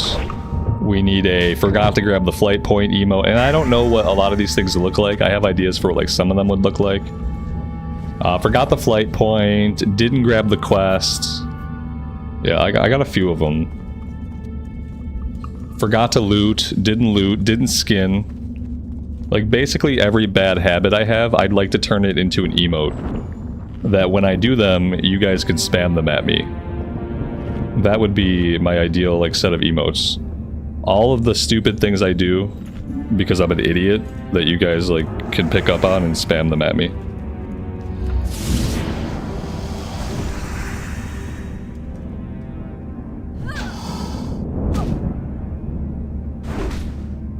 Are these the right boars? According to Questie. Yeah, I hover over them. I get the tab. The little tooltip says 2 out of 3 boar lungs. 2 out of 3 boar lungs when I hover over them. It's just like they apparently have a really, really low drop rate. I think the game expected there to be boars here. Like a lot more boars than we're getting to fight. But they didn't account for people farming these. Like farming them to extinction, you know?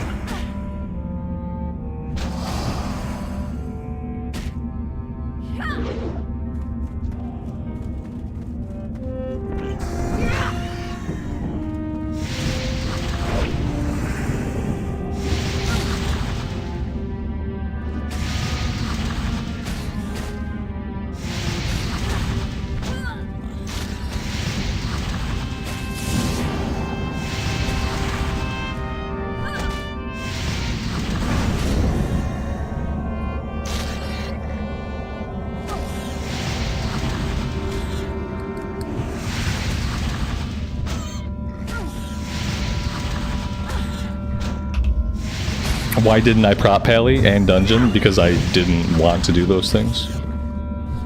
Instead, I did the build that I wanted to do, and I played the game the way I wanted to play it.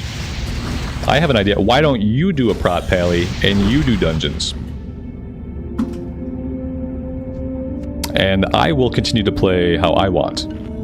I think that's a pretty good plan. I think we're gonna do that. Nice talk.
That boar had no loot at all.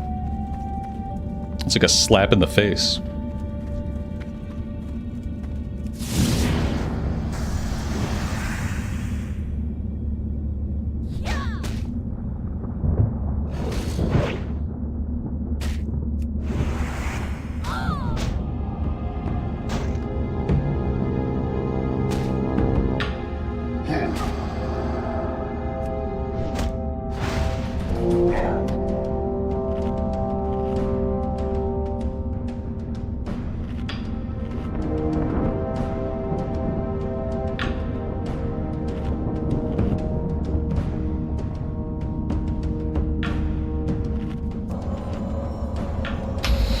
Alright, guys, the pizza is here. I'm gonna try to stick this out.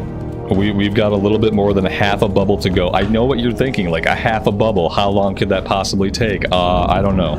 It could take up to 15 minutes. And I'm hungry, and I want pizza, and I would prefer to have pizza while it's hot. But you know, I'm gonna try to be professional. I'm gonna try to stick with this and just get this done. This'll be the last day that we get a level a day. After today, like, we can't expect a level a day anymore. The amount of XP required to level up is simply too vast.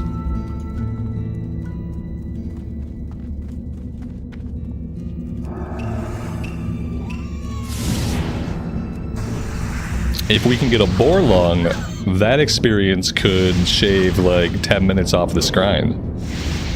That would be really awesome. Not that any of these boars would ever have a lung, but yeah, it would be nice.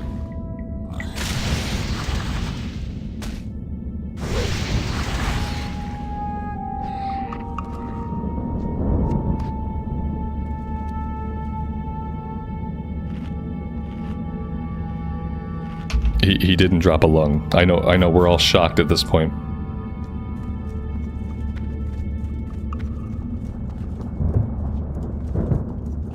No, if I leave now, I'm done for the day.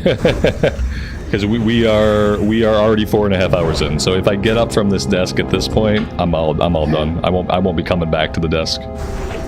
This is a finish it now or finish it tomorrow type of situation.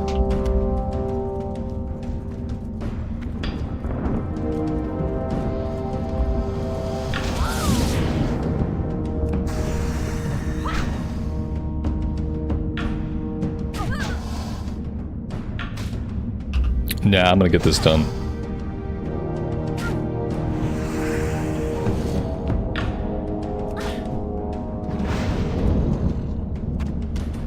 What's on the pizza? I really don't. I have no idea. Right now, I don't know anything about the pizza, except that it's here and that people are eating it. That's all I know for sure right now.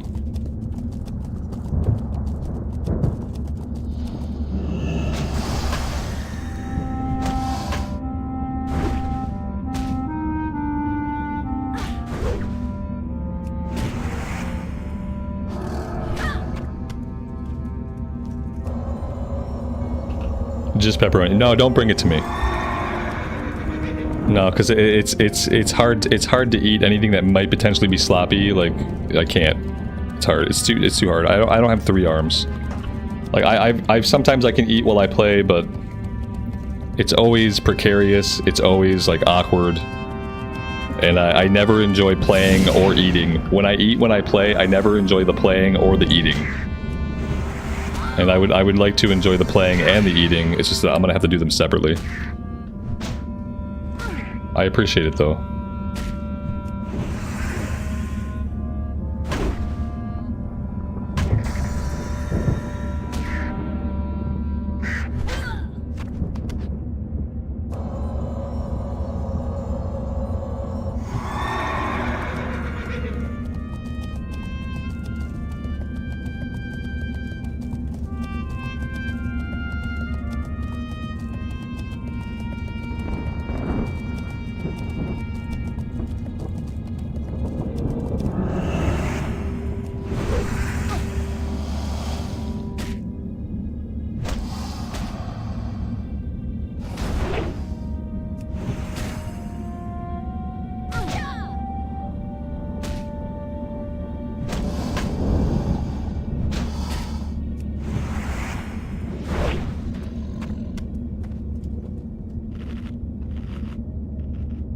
Like 40 more kills to go.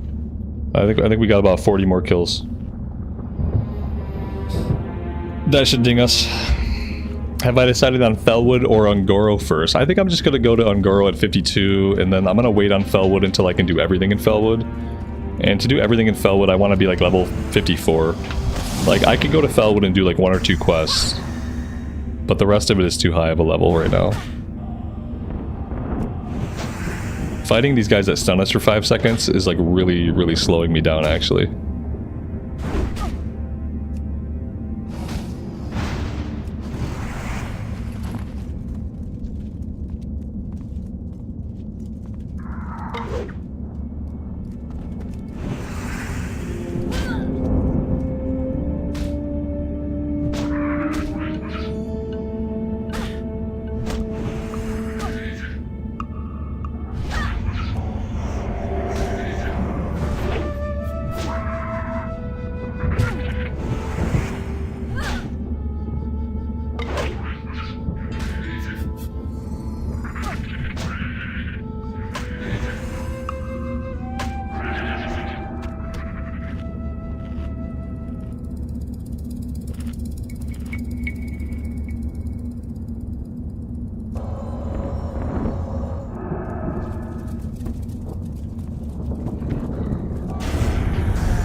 that must have... I was hoping it had like a short range on the mana burn and we could like outrun it, but no.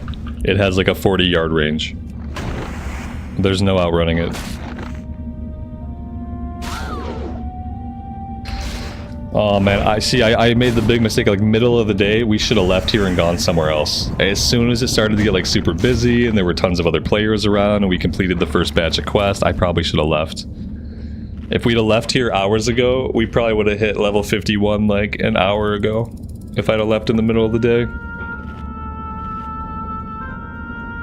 These mobs are brutal, and that's when we find one that's alive to actually fight.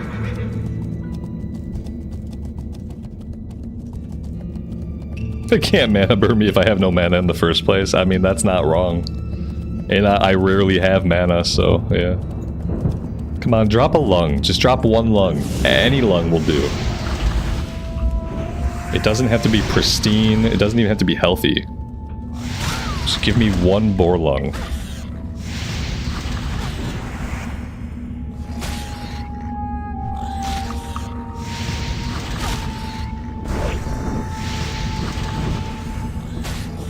Also, these guys have some kind of like, they have an innate fire shield built into them. So every time we hit them, yes! Every time we hit them, we take fire damage. That's it. That's the item. If we turn this in, we should ding. Like, this should be guaranteed ding. We shouldn't have to fight anything else. We just have to get to the quest turn in. We should be done.